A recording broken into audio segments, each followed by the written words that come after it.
All right. And we are live. The last word. Lord Cognito, Ebontis, Ty Guy Travis, full attendance mode on that Thursday last word edition. But let's get with the cheetah first. Nice vacation, sir. Good to have you back. How you doing? Doing good. Vacation was a whole thing. I've already told some of the chat about it, or some of the hosts about it off stream. Had some ups and downs, just kind of taking a vacation during the times that we're in. It was a whole thing. But overall, definitely had some very good moments in there as well, so can't argue in the grand scheme of things. When I got back, I just recently beat Grime, and now I'm playing through Death's Door as well. So working through a couple things before the chaos of Tuesday, which we are all looking forward to very much.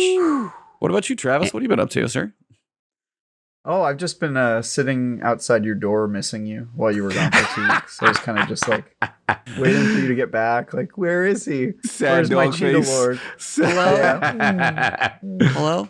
Please come home. No, I've been working on reviews. I finished a review for IGN this week. I'm working on another one next week, and then just catching up on games. Like, it's been kind of nice. I finished all of my Destiny obligations pretty early, and I've been playing Hades, and which I really shouldn't be playing Hades because I already beat it on the Switch and have other games I should be playing, but I'm playing that. Playing a little bit of Death's Door, a little bit of my plate is just like, I'm kind of just relaxing and enjoying some games because, like you said, Tuesday I'm gonna be a slave once more to the Destiny sandbox and world, that Lord Shax, he's gonna beckon me back to his loving arms. What about you, Cog? What have you been up to, sir? Man, so much, man. Just been busy, trying to juggle the shows and everything going on with that. But how many shows are you on these days? A lord and a duke. A lord and a duke and a ninja. Many titles. But just been gaming, man. Just Ascent. Been working on that. I got a big What in-depth do you think review. about Ascent? Like 10-second review, because I've definitely heard some mixed thoughts on that thing. Uneven. Okay, that sounds about what I've heard. Yeah, it's fun. It's a romp with friends. It's a great twin stick shooter. Great cyber. I was about to say Cybertron, like I'm in a Transformers world, but Cyberpunk. It is a great Cybertron. Yeah, great cyber. I don't know where that came. The G1 came out of me just now. 35th anniversary or whatever. Yeah, that's what it was. I'm in my Optimus bag, but great Cyberpunk vibes. The aesthetic is beautiful. Some glitches, some issues, but a fun game. Like, put it this way: for their first attempt for a small studio of only 10, amazing. Yeah. But they got the foundation. Just got to work on other stuff. But yeah, I've been doing that. PS5, I've been doing Final Fantasy Remake, getting ready for Ghosts. Yeah, get ready for Ghosts tomorrow. Yep. So I'm all over the place. I'm gaming like crazy. One thing, being a dupe, you got to game because you got to be able to talk about it in depth. I noticed you're like, oh, he's on. Did you play this thing this week? Yes, I did. Did you play this thing this week? I was like, Cog's got a gaming job now. Yeah. He's part of the working runs crew. A tight ship. Maddie runs a tight ship. You got to play these games fully so you can have these in-depth discussions. But salute to him, man. Well, we got this amazing person sitting here, right? Yeah, he's very patiently waiting. So as we do at the campfire, let's bring him in. Let's let him pull up a chair. Welcome to The Last Word, number 163. It's safe to say the hype train is running at full speed as we await the showcase on Tuesday. And yet, we may have had even bigger news today than the next year in Destiny. The Crucible landscape is about to change, and the campfire couldn't have planned a better guest to discuss the topics of the day. This man came out of the womb seeing targets on everyone's head, and until his first FPS, that he knew what to do with all of that knowledge. This man sees the world of PvP differently than the rest of us. At least he has the kindness and patience to present that knowledge in an easy-to-digest manner with every video he makes. It's no surprise he has nearly 100,000 subs on YouTube and will blow past that number in no time. Whether it's some of the most thorough ranking lists in the business or some of the best guides that can even change the way you think about how you play this game called Destiny. So let's welcome a man who can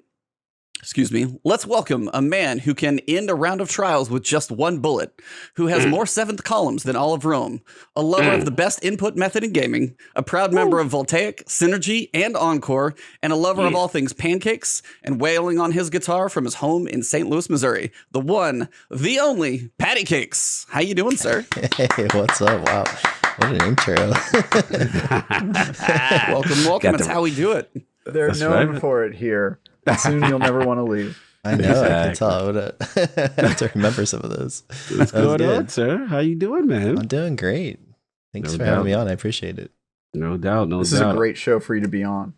Oh, Really, yeah. truly. It's like perfect. Yeah. Oh, yeah, it's perfect. Seriously, you So and we- Sandbox and ranking and guides, and was like, oh, what happened? Sandbox exploded. I'm like, Mhm. perfect. Like the guy.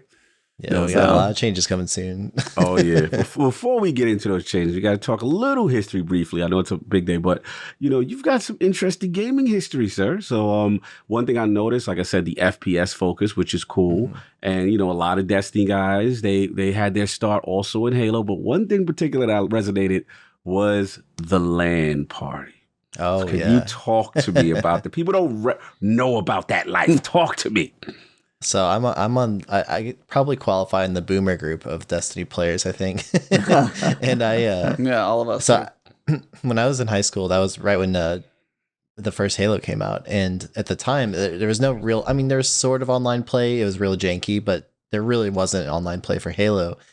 So the way to get around it was to do 16-person LAN parties where you'd get 4 Xboxes connected with a router and order some pizzas, soda, or whatever.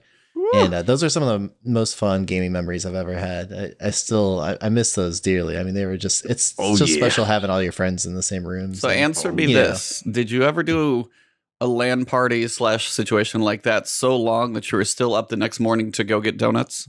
Oh, yeah. I mean, we pulled many all-nighters. There we go. Now he qualifies. There we go. Oh, yeah. Yeah. Oh, yeah. Yeah, times. I mean, if you're going to even go through all the work to set up a LAN, like you're going all night because that is no easy task. Lugging those huge TVs around back in the day. That was back yeah. in the when we had the CRT tubes. TVs. Oh the my god, my tubes, like yeah. 21-inch like Dell CRT was 100-pound TVs lugging up and down the stairs. Oh, yeah. Shout out to the big back TVs. yeah. Oh, yeah. Good Oh, times. yeah. Had the Cat 5 cables and all that. Classic matches on Hang 'em High and Blood Gulch and all that good stuff. So salute. I had to ask. I was like, I saw Lamp. I was like, oh, this man is speaking to me. Trav, you got anything for our esteemed guest regarding his history? Yeah, I was looking at your history. Obviously, you mentioned you got into Destiny, like a lot of players, myself included, through your love of Halo. I'm wondering, a lot of people have different opinions about like what, or I guess different perspectives about what really drew them into like the Bungie shooter, because there's that weird kind of inexplicable quality of a Bungie shooter that makes it feel not like any other shooter you've played. And so I'm wondering what was it that connected with you, and especially as a PvP main. I'm a PvP main as well. What was it that kind of that you latched onto with the shooter that kind of made you never want to stop playing these sorts of games? It's a great question.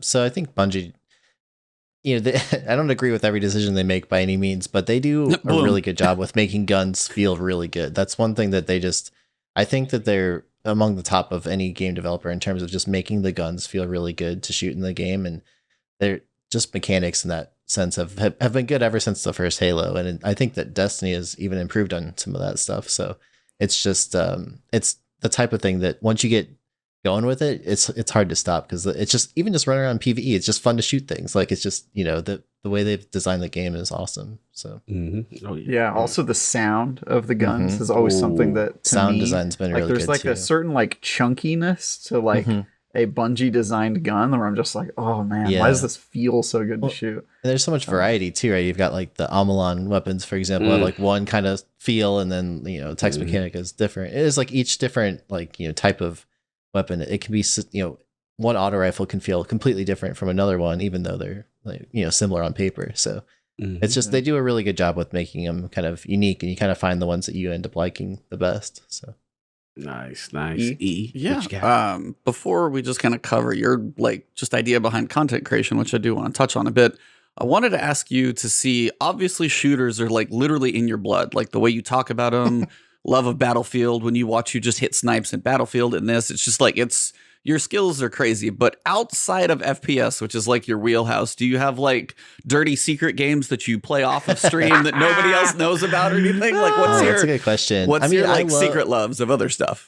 I've been a huge gamer my whole life. I love playing anything. I'm not great at the fighting games, other than like the Smash Bros. I'm okay at, but like the traditional like Mortal Kombat. That's probably one of my weaker sides. Those in the racing games I never got. Other than Mario Kart, I was a decent Mario Kart player, but like the traditional stuff, I wasn't so good. But otherwise, like I play pretty much everything, and I would say probably my favorite type of game, if I have the time, is MMOs. I really love playing them. It's just it's at odds with my job and concentration here because I could like the new world coming out soon. Like I played, I was actually out of town for most of the beta, but I had so much fun with it. I could easily play that for like 100 hours. Like it was so fun. So those are dangerous territory for me. I have to kind of be careful with how much I play. Well, New World is terrifying because I played days and days and weeks of World of Warcraft, same thing. So it's like my whole MMO and 40-person rating started there. So when you see something like New World, I'm like, I don't know if I've got time.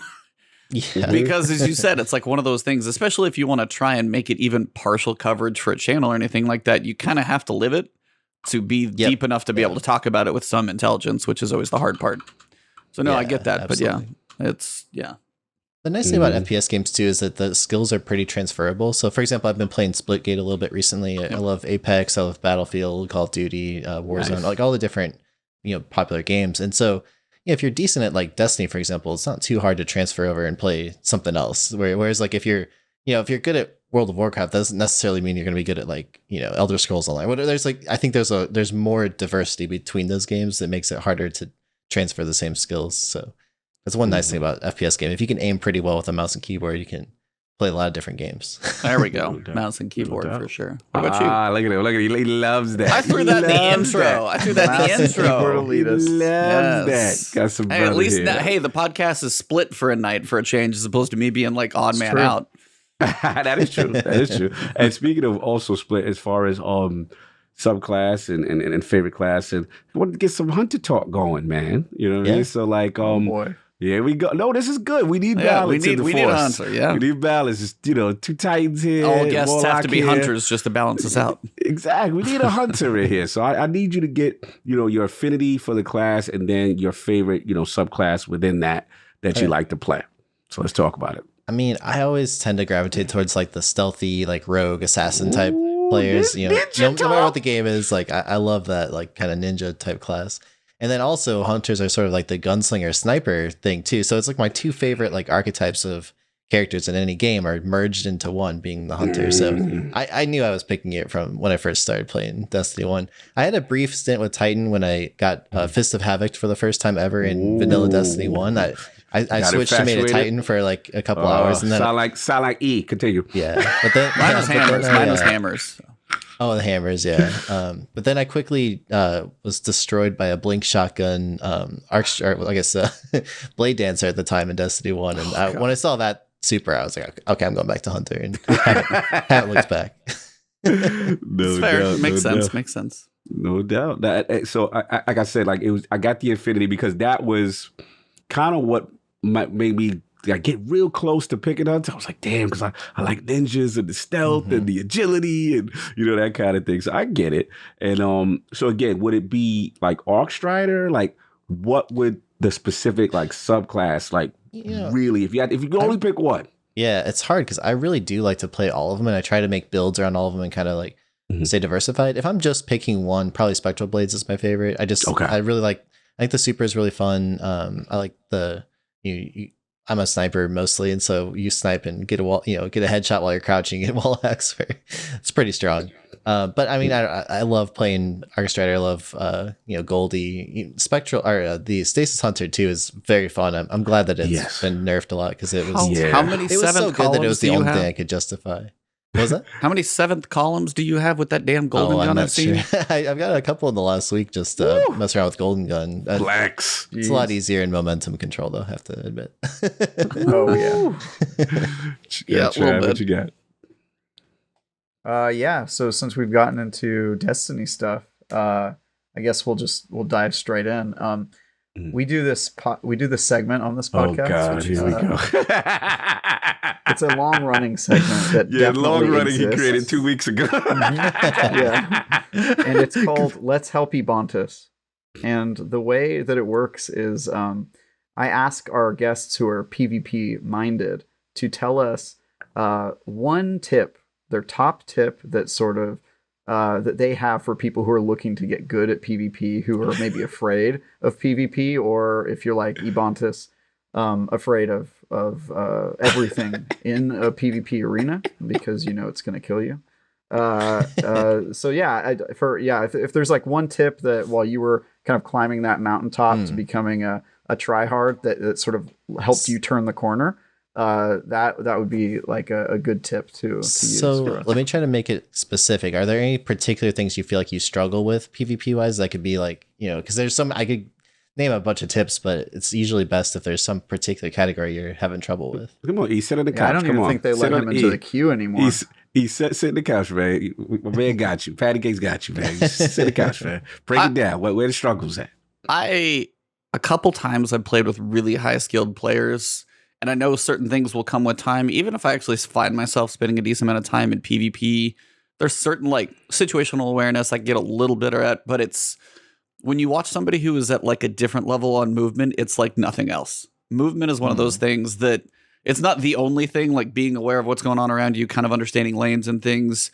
I kind of get a feel for those, but movement is one of those things can just elevate somebody to another level to understand each class's movement, where to be, how to get out of situations. And as I play a Titan, we don't have the Warlock dash or the Hunter dodge. So I feel like Titan sometimes like my feet are glued to a ground. So do you have any big tips for like either getting better at movement besides changing classes or just like understanding it more? Yes, I mean, Titan is, I would say, a little bit more restrictive in that compared to the other two classes, especially if you're including Top Tree Dawn in the Warlock category. Yeah. I would say that number one thing to get really good at is just like the movement with the bursting and skating. So like you can move a lot faster than just running or just jumping straight forward if you kind of like time the burst. If you watch like my friend Ceredius, he's an incredibly good Titan. I would definitely study how he moves.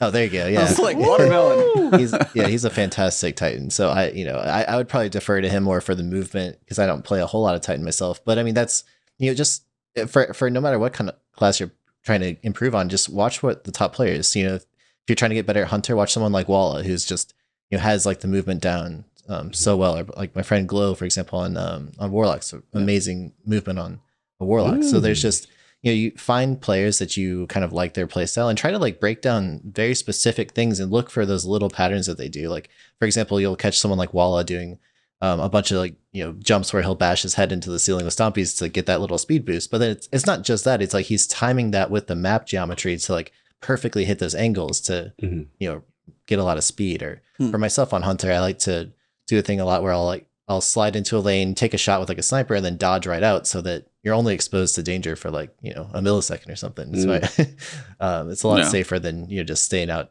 in a lane. So I think you can pay attention to like what some of the players that you respect are doing and try to like steal those little tactics that you catch in their gameplay. It's fair. Sorry if you guys hear the wolves in the background, by the way. No, you good. Yeah. Well, that one's definitely fitting. Wolves, right? Yeah, the iron huskies in my house. Yeah, they are iron huskies.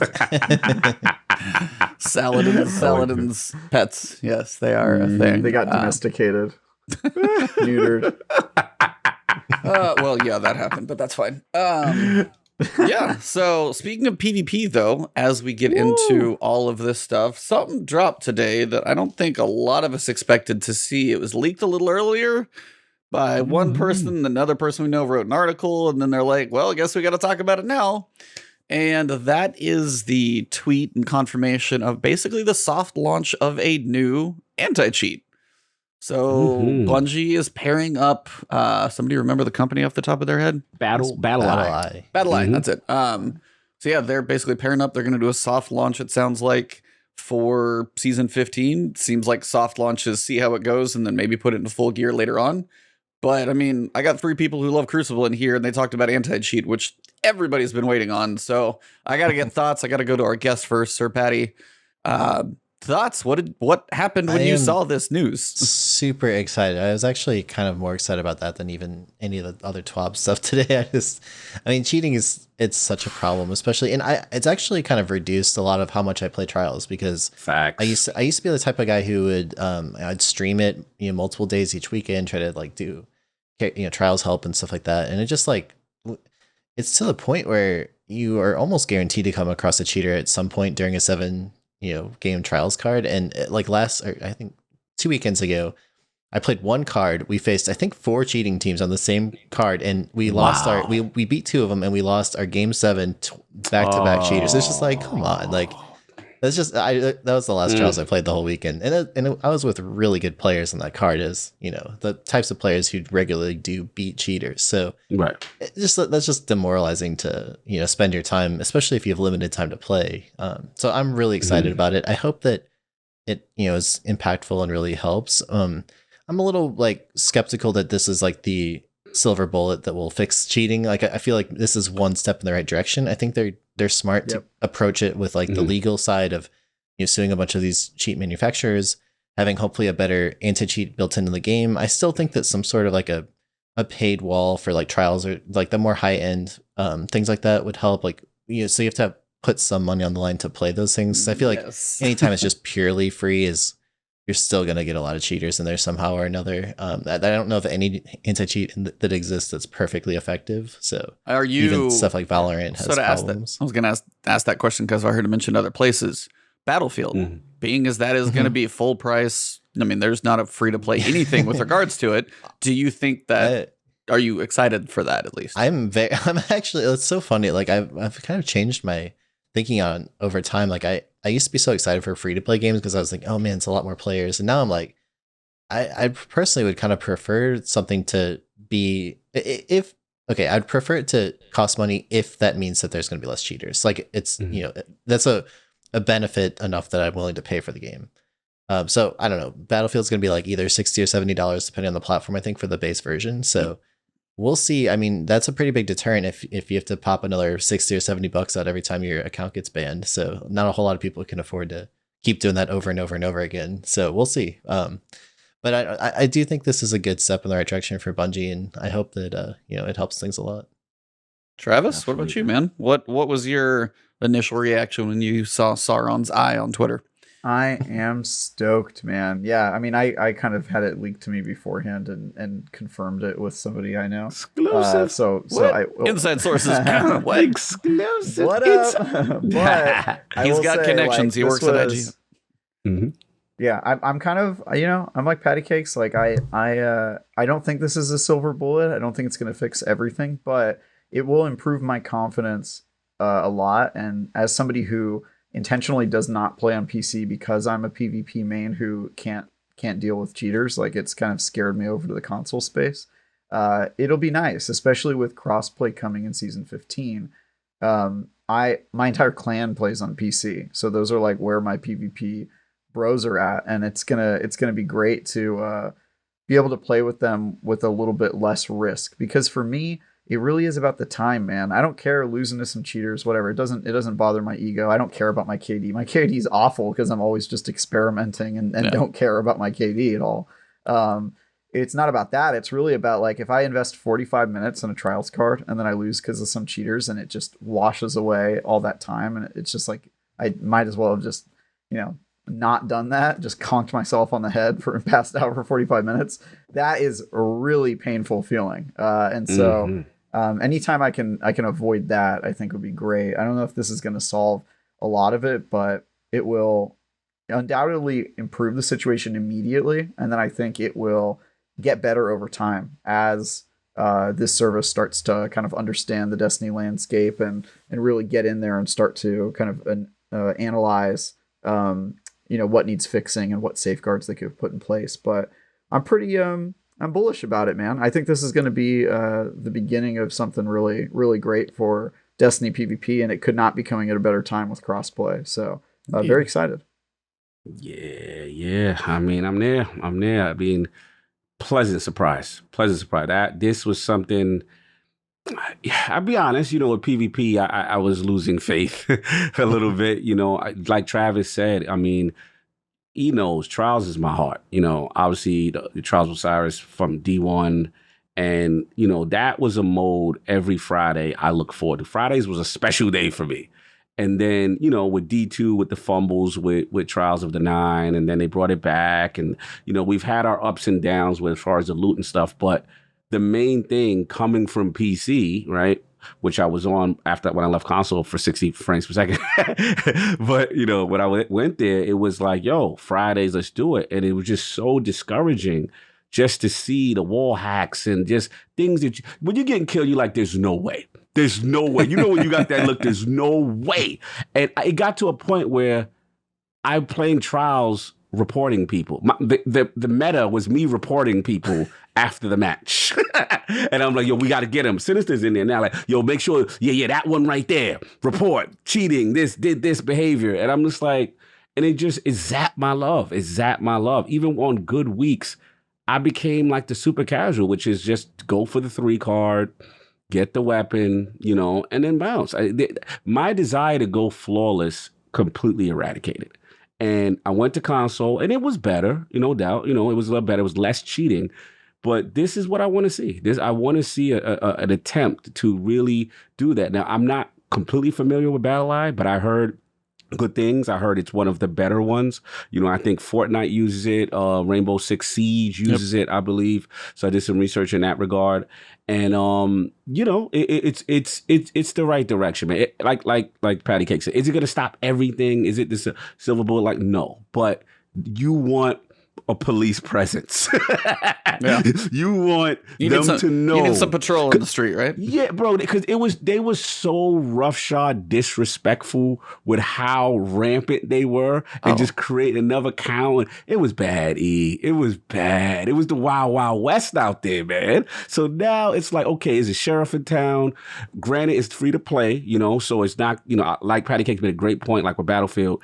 It's more of a cost when it's like, yo, you gonna pay $70 to keep doing this?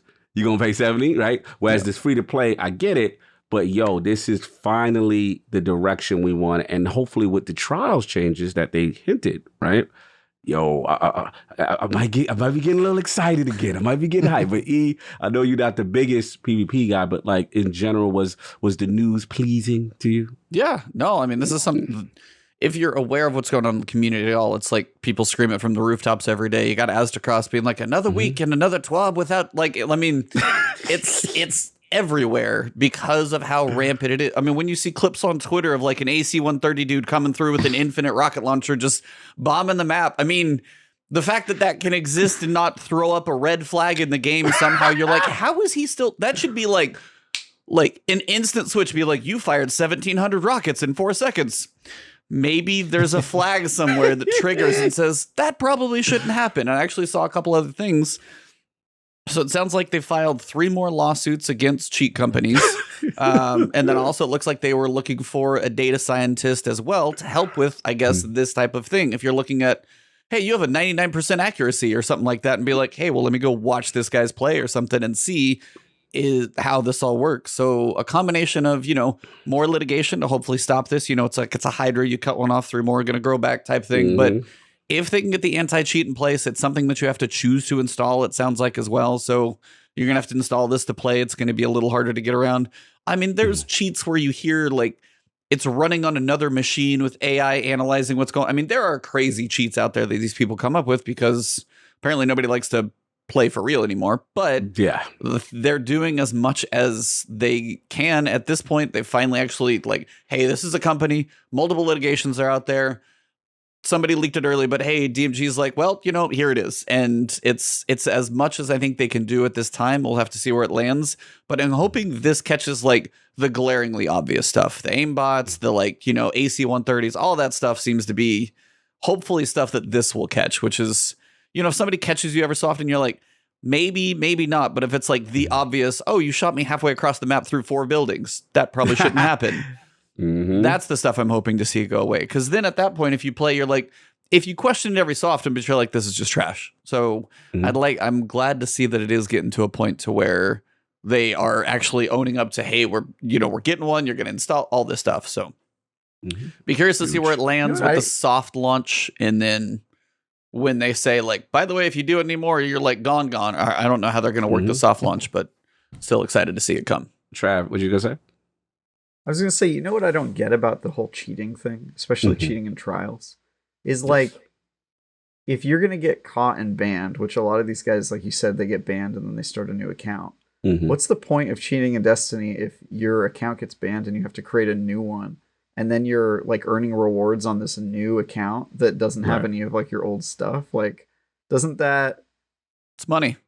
It's for other people's accounts? Oh, yeah, bro. It's carries, trials thing, carries. Other people's accounts, carries, trials. Yeah, buying trials. That's exactly what that's I for. see. So you're bringing other people with you. Yep. And you don't care about your rewards. You're bringing for other people. You getting that paid. Okay. It is a business to this. Yeah. I was like, there's a lot of money involved. That's why people pay for the cheats, because they can earn it back, 100-fold in a weekend or something. I mean, that's the issue, is the money's involved. So there's always going to be money behind it, hence why they tend to continue to improve.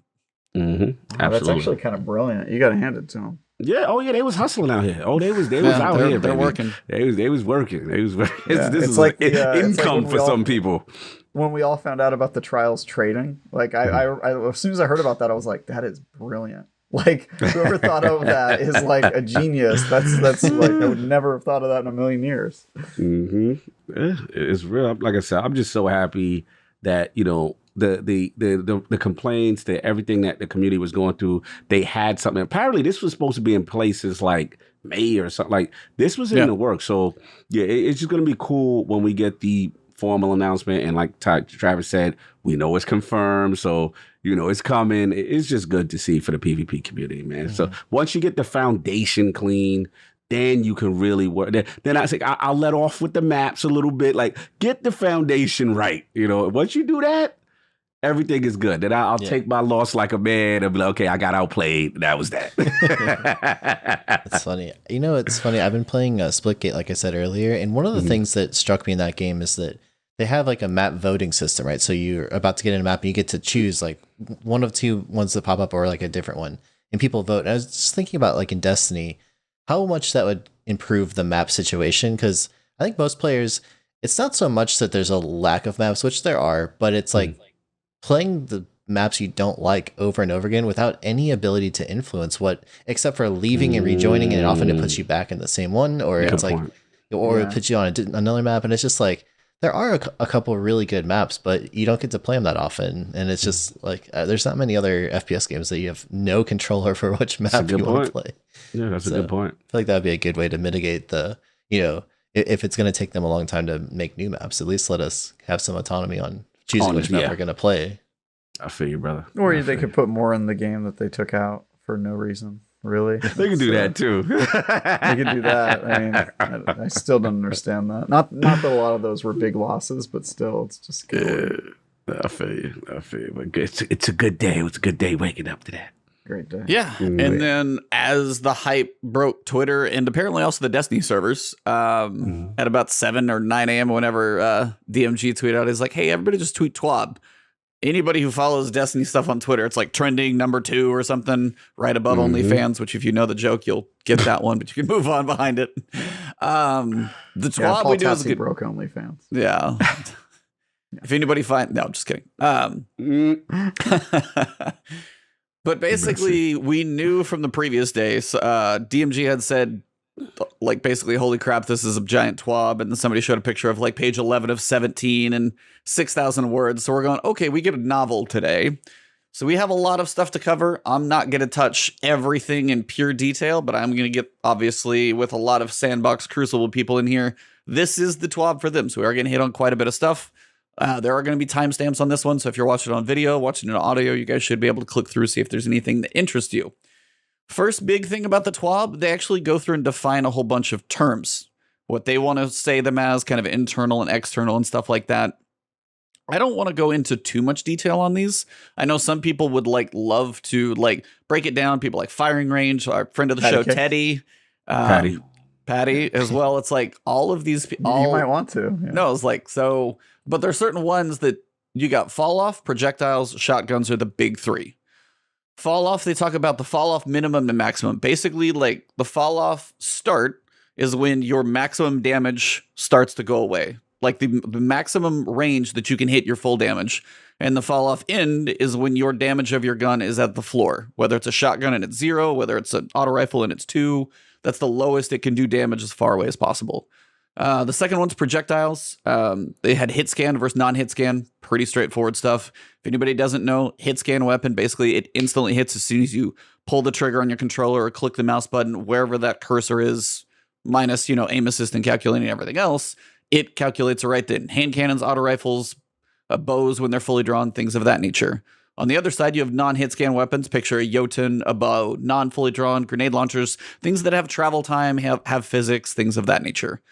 Finally, they go over shotguns. They actually cover the spread angle, and then also the way the cones are set up. I think this is something that, Mercules and the spreadsheet masters are going to be finally getting like, okay, this is kind of how this stuff works, because shotguns feel random. I mean, Fallout, I'm sorry for all the research he's done, but he's like, shotguns are kind of random. And then they're like, they're random, but not totally random, because they actually explain how a shotgun fires. It has 12 pellets.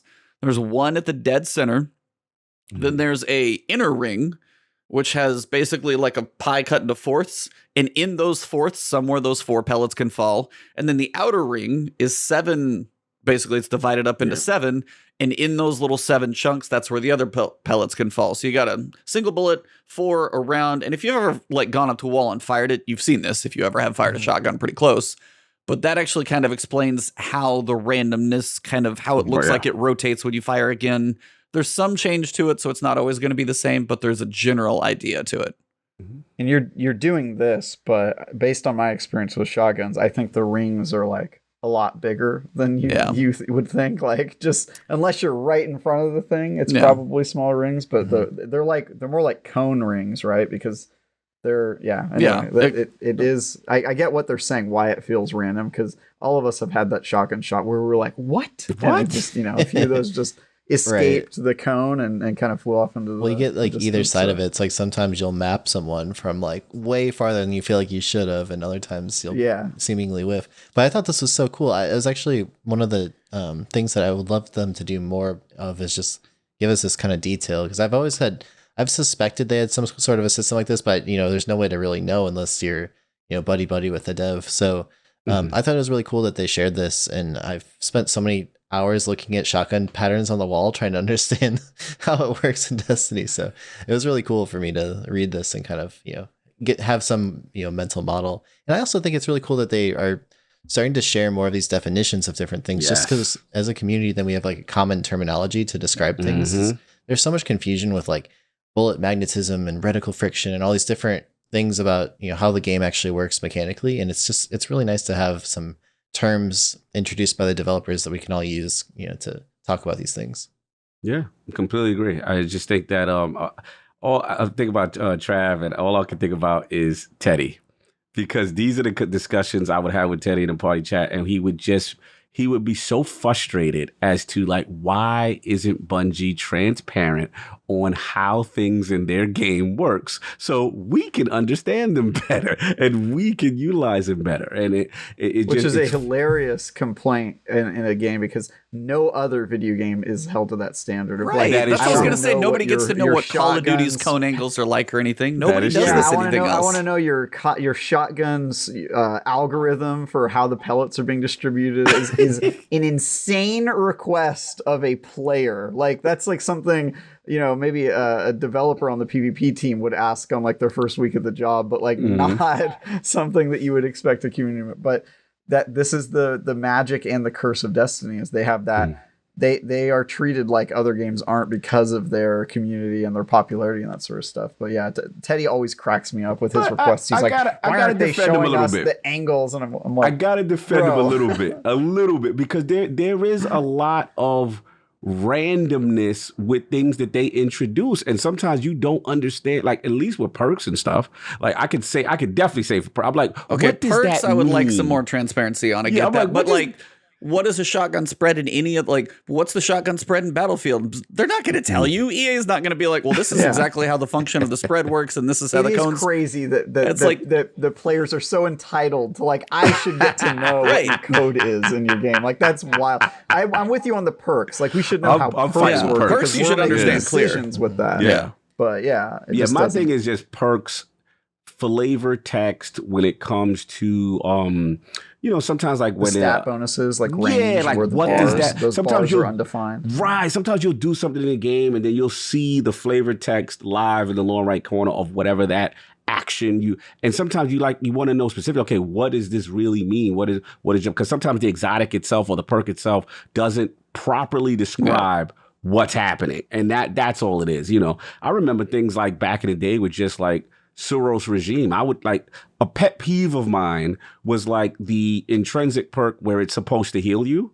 Like, why does it never come on screen to say, okay, oh, you know what I'm saying? That it procced or it initiated. Just little things. But to your point with Teddy's a whole nother level of ridiculousness. I'm not kidding. I actually think you make a good point because there was that thing with armor stats for a while where we didn't know what the thresholds were for like the benefits, and now that's all unveiled. I think they need that for weapons. I think they need it for both perks and they need it for those bars. We have to know like they've got to have some visual way of like showing us what it means if I get a little bit more range or whatever. Because players like Pattycakes and I, like we know because we put a lot of time into like testing it, but we don't. It's not scientific, and it's definitely not user friendly to people who are just like trying to figure out like what their preferences are. You kind of have to try every weapon and then figure out if it feels the way you want it to feel. Like, and that's not perfect. It's not a very good user experience, I feel. But in terms of like knowing their algorithm for like, I want to know exactly how fusion rifle was calculated. And I'm like, bro, like, it's like you're in Battlefield. A little bit of magic. A little bit of magic. You're in Battlefield asking, what is the drop rate at this distance for this sniper rifle? And you're like, no, like that's not going to happen. But I was going to say a high mentality. I was riding for you. A high mentality actually had a perfect one in chat. Zen moment. That perk has bugged the crap out of me forever because it is ultra vague. It's just like it kind of helps stability, but you're like, when, how much, to what extent? It doesn't show the little gauge move at all. I think some people may know, but it's like generally for an average person, it's like, it's some stability, maybe kind of sometimes. Like it's to their credit, I think they have been getting better about explaining that stuff recently over the last like I would say 6 to 12 months, like really way more transparent. But in fact, I think they described Zen Moment specifically in like the DCP firing range podcast, which was just so cool to have them explain how all those mechanics work. But I would love to see it in the game. I think that would just be, it would be so much more helpful to understand when it's worth using versus not using it, without having to go all the way externally to listen to some podcast with the developer just to understand how it works. So, I agree. Yep, absolutely. Yeah, that's wild how into the weeds you have to get just to understand something that's in the game for every player. And it's like, if you want to understand that, you got to go back to 2020 when the devs were on, some guys in some guy's garage on their podcast talking about, it's just crazy that's the level you have to get into just to get information that should be in the game somewhere. But yeah, that's sort of a separate issue, and I agree they have been getting better at it. But I think they're going above and beyond. Is my point with this TWAB explaining stuff like shotgun spreads, like that's crazy, and I'm sure people like Teddy are going to eat it up. Good for them, but I think it's maybe an overcorrection, and they should just focus on like putting stuff we need to know like in the game. But I understand why they explained it today, because you kind of have to understand how it works to understand how they're changing it, right? What the buffs mean. Yeah, I mean, that's kind of the thing is like we get a lot of information in this one, but as you said, I'd just like to see some more of it in the game pretty clearly explained. I don't need to know how the shotgun cones work. It's like, you can try and figure it out. But on the other side, if I don't know what a perk does that I'm looking at in the game, that's an issue. So they're getting there. It's getting better. But for the next piece, we've got a kind of interesting global one that I think we've all been wondering about. Season 15 introduces legendary stasis weapons. And we've seen some concern how these are intended to work, particularly in PvP. So here are some details. I'm going to read this one verbatim because I don't want to mess it up. Stasis power weapons are in the power slot, but all other stasis weapons are in the kinetic slot. This is to avoid overcrowding the energy slot, which is fair, and so that it's reasonable to use one in match game content. The kinetic slot won't be renamed at this time, maybe something they do later on. Stasis weapons don't intrinsically do anything different from weapons of other damage types. We've talked about that before, so sad face there. But they are the only weapons that can roll with stasis perks, which is cool. We generally intend stasis perks with slowing or freezing effects to have a kill trigger. This being easy enough to trigger in PvE and fun to use, but not obnoxious to play against in PvP. So before I go anywhere else, Cog, you're just grinning. Like, what's up? Little nervous. What? You're nervous of stasis? No. Slight concern. I was gonna say this is like, remember, Cog? This was, I think, your theory on the show about how they were gonna add 2 other elements, and how are they gonna juggle 6? And now we have the answer. They're gonna put 3 in one slot and 3 in the other. Yeah, again, I need to see before I get crazy. But, my only fear is the, freezing and slowing effect. So we just came out of the great Stasis purge of the subclasses. We got things finally to an acceptable level where people in PvP don't feel oppressed. And I'm a little concerned about Stasis perks running loose in PvP. I'm a little concerned. I'll be honest. It depends. Now, if it's what's the exotic? The garbage one, the sidearm. The cold heart? No, The you go. Cryosthesia? The stasis, right? If it's to that effect, that ain't really hurting nobody, right? The way it functions, it's not. It is when I hold it. Well, okay, you're a beast, but okay, outside of you and the 1%. But my main thing is, I just want to see the functionality of said stasis perks in PvP. That's all. In PvE, hey, have fun, knock yourself out. I don't care. My only concern is just the PvP portion. I just want to see what that does. Running around with some craziness. I'm with you on that. I'm worried about those, but I mean, hopefully they'll be reasonable with it. I think they know that we don't want another stasis meta. Yeah. What we just got out of. So hopefully they're careful about what they add. Yeah. Yeah, I'm pretty confident about it. And what I hope this means is I hope it means that now weapon types on their element are actually going to mean more than just the match game, because there will be specific perks you can equip to each of those weapons that have the element. And that would be awesome, because then they could go back and do it for Solar, Arc, and Void, and then those weapons start to feel very different and have their kind of own drawbacks and perks and all that stuff.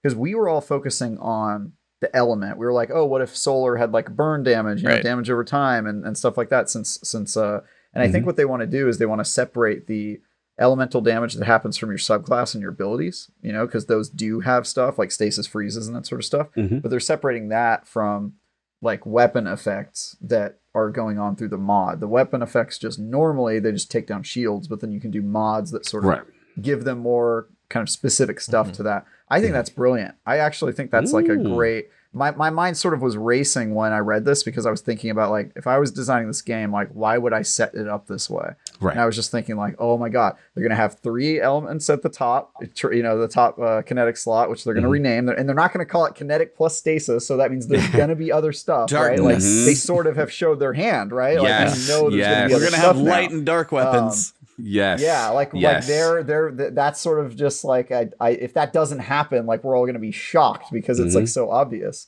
And then the fact that there's going to be stasis perks means, of course, there'll be perks for the other ones, because then it's sort of like their plans to change the old subclasses and supers and stuff. Like they have to do that because that has consolidation to have some sort of parity. Yeah, and so I think like. Looking ahead, I'm just imagining what the sandbox is going to be like, and it makes me really excited. It's like this sandbox where we've got 6 different weapon types, and all the weapons have different kind of mods. And then on the armor side, there's the energy types also have their own mods, and we don't even know if there's going to be stasis armor or whatever the other ones are. Don't get you excited. Don't get you excited. They got to do something to armor. But I'm hoping I see something on Tuesday about armor, but we'll talk about that later. Armor, but I don't know if making it more complicated. That man is broken on armor. Don't get his hopes up. Temper those expectations. That's a broken man. Yeah, I know. He talks about it every single episode, Pattycakes, if you watch the show. Every episode, he complains about the armor ecosystem. And we don't blame him. We're like, we agree. We just don't want to hear it again. Yeah. There's something I don't want to hear, but that segment already happened, so that's fine. Yeah. Don't worry. I like when you complain. No, it's like, I would just say, like, love it. I would just say for me, part of it is, you guys see, it's like they don't intrinsically do anything different. So when we joked about like match game is just being like play the color game, that is still what we're going to do. And I just kind of wonder, as you guys are saying, it's like, it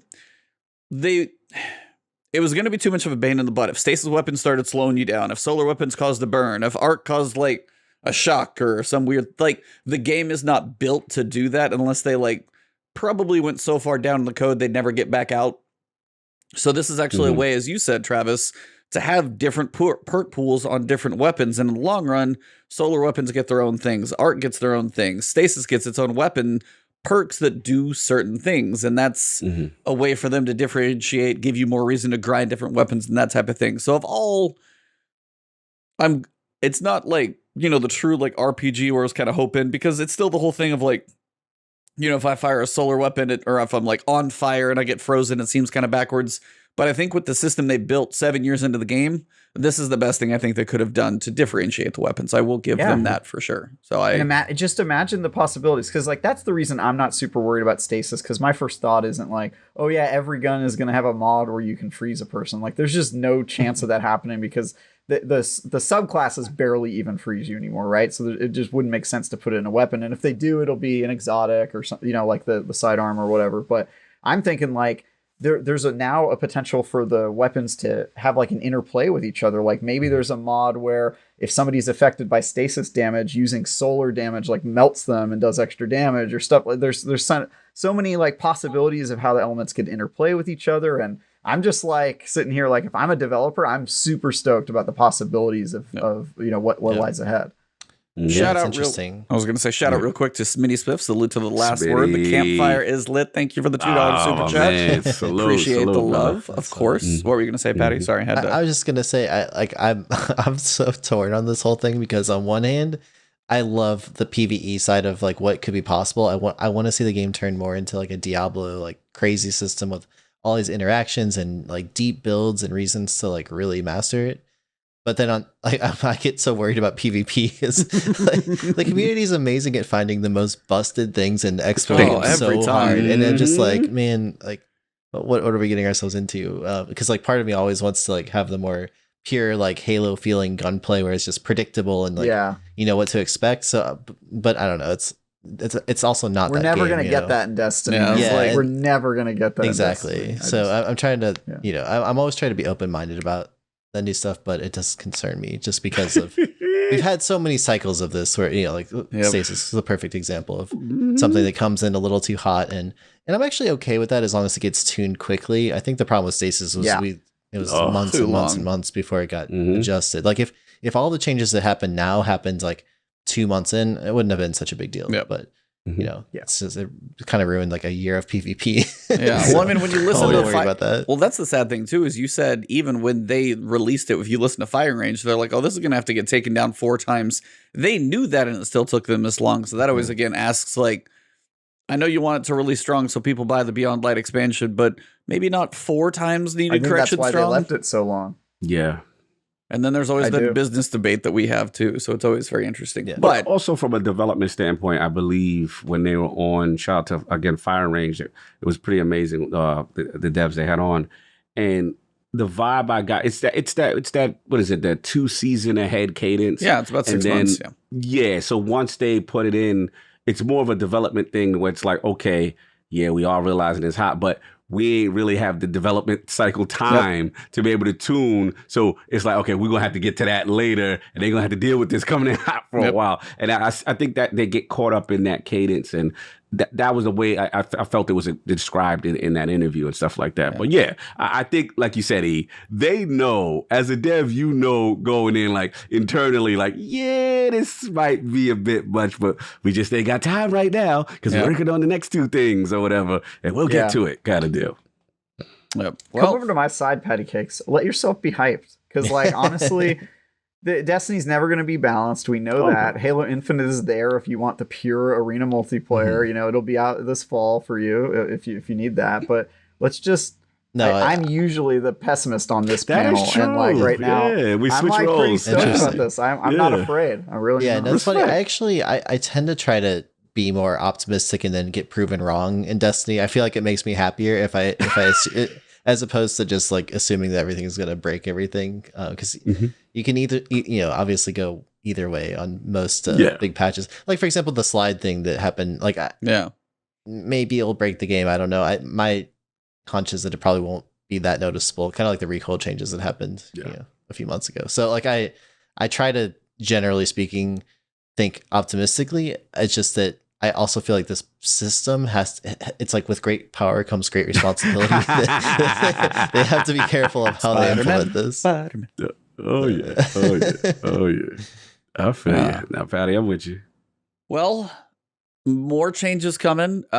This one I don't need to spend a ton of time on, but they are fixing the quick swap situation, which Yep. they I mentioned. think we all know about that. Yeah, they knew it was coming. It's finally going to happen. So the slug shotgun quick swap glitch, it's, going to have to kill the bosses in a different way. And we'll get to another reason why you're going to have to kill the bosses in an even different way, but that's an exotic we'll touch on later. But this one is kind of big. This I did not expect at all. Yeah. Running out of This was when my jaw hit the floor. Yeah, I was shocked. I was reading through Sandbox. I'm like, oh, we got crazy definitions. Okay, we got this. I'm like, oh, this I did not expect because primary ammo is now infinite. That's one of the biggest changes they made just at a fundamental level in quite a long time.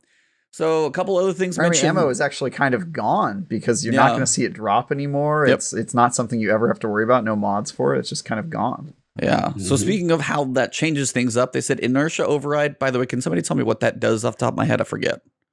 So inertia override thing, right? Has been adjusted to account for there being no primary bricks. A couple other while you guys look that up. Drop mag. Downside of reducing reserve ammo is now almost meaningless. So now it has increased reload speed, but does increase magazine size, which that kind of sucks personally, but oh well. Compact arrow shaft upside of increasing reserve ammo. Now it's up reload and handling. They updated some other perks that refer to reserves because there's no longer primary reserves. Reloads on a slide and boosts weapon damage. Okay, gotcha. So it has been accounted for that type of thing. And then they see notes on fighting line, sweet business. There's exotics down below we'll talk about. But, I mean, you'll literally never run out of primary ammo in anything. PvP, PvE, Gambit, doesn't matter. It's always, what do you guys like? What did this do? So the first thing that I thought of, actually, it's kind of funny, but obviously worried about fighting line, stuff like that, which they said they would address. So I was like, they probably have a plan for that. What actually came to me first, though, was actually in PvE, thinking about when you're doing difficult, activities, a lot of times you'll rely on pity ammo, right? You'll bleed out all of your primary and wait until you get some green and purple back. That's gonna be gone now. Yeah, what's gonna happen? Are you gonna just have to use your even I was doing I don't know, I think GM or something recently, I had no ammo, and it's just all of a sudden it gives you back some. And so so I'm really curious to see what happens with that. Inertia override is a Titan ability that allows picking up ammo during a slide reloads your equipped weapon and increases damage for a short time. Okay. So it'll still probably there are some stuff like that where there's a lot of abilities that rely on you picking up ammo, and picking up ammo is going to happen way less now because it's just special and power. So it's going to change a ton of stuff. Like the auto rifle that shoots forever, and sweet business. That's sweet business with Actium War Rig, just somebody mentioned one in chat, Huckleberry. If you could actually have enough enemies coming at you, you would literally never stop firing. Yeah, that would actually be really good for ad clear, just on a managing level, just to always be firing when that works thing for me, man. I mean, it's only going to affect PvE, right? You're not going to get an infinite Huckleberry kills on PvP unless something changes. Yeah, but I was that it gives. I was just going to say it just gives some of the primary weapons. Because there are times you're like, oh, I'm out of scout rifle. It feels bad. They kind of said that. And it's like, I'm plinking away from long range. And as you said, you may not get the influx now of special and heavy if you're going for the other stuff, if you empty everything. But you're always going to have something to fire, which probably in the grand scheme is good. Because, the waiting for the other, be like, oh, no, I found a brick or I got this other thing. I got to fire the stupid weapon for a while. You'll always be able to at least fire something, which that generally is a good feeling. Yeah, I was just thinking about with Pattycakes. The main thing where it comes into, it's always that in-game content. When obviously I just started doing GMs and recently, and it's a deal when you're trying to stay from distance to not get hurt. A lot of times, I've got a really good vision. Well, even though that's energy, but scouts, if you're using a night watch or whatever it is you're using, and you will run out. You'll run out. And you wait for that pity drop. Then you scurry, you see it, and then you run back to your corner. Kind of thing. What's up? Vision is an energy, but it still uses primary ammo, right? Yeah. So that would fall under the infinite ammo now. Yep. Yeah. It's just.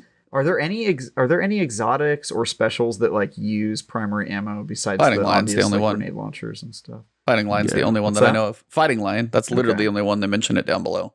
Okay. Yeah. I'm So wondering it's- if there's like some outlier we're forgetting about that's totally going to mess up the Yeah, sandbox. shout out like to a Back for sniper that Dead. uses primary or something. Yeah, no, you're right. Yeah. I mean, it's gonna be interesting. Shout out back for that. I was just thinking about my good old Outbreak Perfected. Now with no, the catalyst go, it's looking Oh really my good, God. baby. Outbreak Perfected. I Outbreak was thinking the Perfected same. DPS. Yeah, like Ooh, that's it's always been a good DPS. This is going to change a lot. It really Mhm. is. There's gonna be some shifts going on, and that excites me. That Risk excites Runner. Me. Somebody else mentioned Risk in chat. Runner, yeah. Yeah, there's just exotic primaries needed some love, Yes, and they this isn't needed going to it. make them like game changers because you know. Juju. Sorry, continue. Somebody's No, but I was like, there are certain ones that this will help a little bit if they can get like the buff that they need. This will give them that extra life. You're like, I've always got an exotic weapon on, you know, ready to draw out that has some benefit to it. Like that's going to give the primaries, the ones that typically are weaker, because a lot of people run heavies or specials. It's going to give them a little more chance. If Travis thinking that the ball was going off, exotic primaries is heating up right now. What you thinking, You know what I Trav? was thinking? What's what going about on? the rally barricade that they just buffed? But they just Isn't that whole thing that it puts ammo in your gun?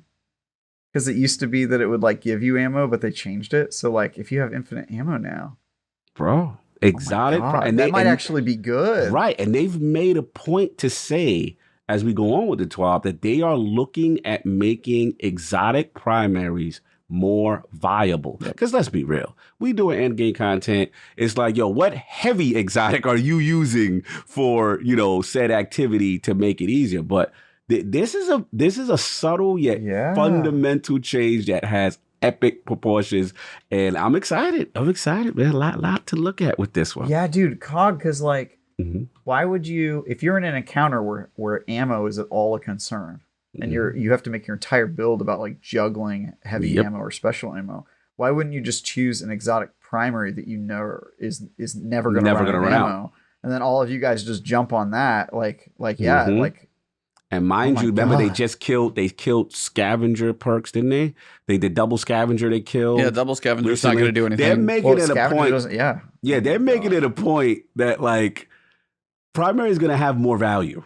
They're definitely increasing the value and minimizing the reliance on the others, which I don't have a problem with. I'm okay with so far. I want to see it in implementation, but so far this is a big meta shift. I like what I'm hearing. It's going to be wild. Yeah. Yep. Outbreak Perfected, boys. Get ready. Pattycakes, what's your take on this? What are you going to break? So, I mean, I first of all, I agree with you that I think that it seems like they're shifting weapons closer to what it was maybe in like vanilla D2, like the double primary thing, of course, but like without actually double primary, but it's kind of shifting back towards that. Like special weapons across the board have gotten nerfed like quite a bit recently, and which I'm personally fine with. I think that I'll take a primary duel any day over a special weapon duel. Yeah, especially in PvP. Yeah. Yeah, we haven't talked about it yet, but they've finally talked a little bit about grenade launchers, which I'm so happy they're doing something about, because those are, I think, so strong right now. Hawkmoon. So it's nasty. Yeah. Yo, Yeah, Back for Hawkmoon's Dead. an interesting one, too. Hawkmoon's gonna be crazy. Yeah. Withering Horde though is still gonna be nasty. They're not Of changing course. that one. Yeah. Mm-hmm. Well, here's like one bullet, but I know I got to ask this crew. Target farming trials weapons is much more efficient in Season 15. We don't know why yet, but we're going to figure that out on Tuesday. And we have some cool new perks for players to play with that we want to put on trials weapons. All trials weapons available in Season 15 now have 7 perks. In each column was 5. For my Crucible crew, thoughts? Whoever wants to jump in, just go. I'm just hoping that they implement something similar to the raid loot system, like what you get at the end of any of the modern raids. Like, I think that's such a good system where you can play the thing until you get the drop, and then you can focus farm whatever you actually want from it. So, Nice. You know, it's like, for example, it took me a long time to get Fatebringer, but once I finally got one, then I could put tokens into that until I got like the one that I want. And that's all I want from trials. I've played so much trials and never gotten the role that I wanted. Like, and then the other thing about the perks is great too, because there's, for example, on the Eye of Soul, there was opening shot and snapshot together. I played so much trials. I went flawless so many times and I never got that role. And then they took it away. So it's impossible to get that role now. It's the closest you can get is like moving target snapshot. So I'm hoping that maybe some of those things will come back where you have, you know, some of the old roles that you couldn't get anymore. Like maybe that'll be a possibility again. All I want is one. Yeah. All I want is one. Yeah. They Damn should it. put one of those chests in the lighthouse, you know? Yeah. One of those chests just like at the end of a raid where you can just buy any weapon you've already unlocked. I agree. I think that's a great idea. What Pattycakes said. All I want is one extra. Can we get celerity as this intrinsic part of this package here? Oh, they mention it later on, and the issue with that is the idea of too many perks working on one gun at the same time. We've talked about the technical limitations. I know. And they mention it again. They actually mention it with Fusion. That damn celerity running around, messing people's perks up in PvE. But it is what it is. But let's get to it. But no, this is good. This is good. I mean, overall, they Trials is getting exciting with this, and if they put some type of farm thing where you can target specifically, I like that. And yeah, what about spoils? What about let's go all out with it. Let's get that same level of raid love. Why Travis is in deep though? What is Travis thing? He is like plotting right now. He's got the diabolical evil genius. What is going on, Travis? Where's your Dr. Evil Cat? Come on. Yes. I'm actually I was thinking about perks on Trials weapons is like that's where my brain goes apparently most of the time I'm thinking about Destiny. But no, what I'm more interested in is actually the first clause in that sentence right before the comma, which is like Trials farming or target farming Trials weapons is much more efficient in season 15. Like we don't that's the part we don't know. Like 2 new perks on each column is whatever. Like I'm sure it'll be okay, but like 2 new perks, I don't get out of bed for that. But making it easy for target farming, yes, that's the one. Yeah, I'm interested. I'm interested. Now reduce the cheaters and we'll talk. Like that's we'll see where it goes. But yeah, I was literally just thinking about perk combinations and the thought of having infinite primary. It's kind of blowing my mind. Somebody said it's like a very small thing because they put it in the middle of the TWAB, but I think that's the biggest news by far that we got today. And it's going to change the sandbox in 100 ways we haven't even thought of yet. It's going to be huge. Crazy. It's definitely huge for sure. Yeah. So the next piece we've got is they said when it comes to some of the weapons that they've reissued, very specific examples being the ones that came with the recent patch that came back from both Dreaming City and the Moon. A lot of those weapons, to put it nicely, are not the best. The perk pools are not great. And basically they said they wanted to, if they reissued weapons, they wanted to make sure they had new perks on them. But they also said that was a bit of an overcorrection because it got rid of the perks that a lot of people still wanted or had an identity with a weapon. So what they've stated is going forward, they're going to be adjusting some of those other weapons as well. Any reissues that do happen, they're going to remove the least useful, about 2 to 3 perks on any weapon, and add 2 to 3 newer perks to kind of give it some new options. So they're not going to completely try and reinvent the wheel, which maybe that'll actually help them get more reissues going if they need to. But on the other side, if you didn't get what you wanted before, you might be able to still have to go after a good one. But on the other side, it's not going to just totally suck when they bring back weapons. So I think this was... To sum that up, I think that's generally a good thing. Anybody have any thoughts on that piece before we get into all the crazy archetypes? Travis? Pattycakes? I'm just glad to see them doing something like this. I think that bringing back weapons that used to have a good role and you can't get it anymore is really frustrating. So anything that they can do. I mean, like I just said, the Eye of Soul one is the biggest example that comes to mind. Is like I would do anything in the game I could to get Snapshot Opening Shot. I think that's the best role. But you can't get it right now. So it's like in any situation like that they can prevent while still also opening up, new roles with new perks. Now, the one thing I will say about that is I don't want them to go too crazy with it because having like the 12 perks in a single column, like some of the new, that's so annoying because like the odds of actually ever getting what you want are so slim that it's like I feel like they go too far in that direction. So I hope they keep it reasonable. I think like 7 or so is okay. But but getting what you want out of 12 is like pretty rough. Bottom dollar was like, oh, you might get 1 in your entire gambit reset, and your only one you got was complete garbage because your odds are 1 in 60,000 or something stupid. So agreed. Trav, Evil Genius Luck, what's going on?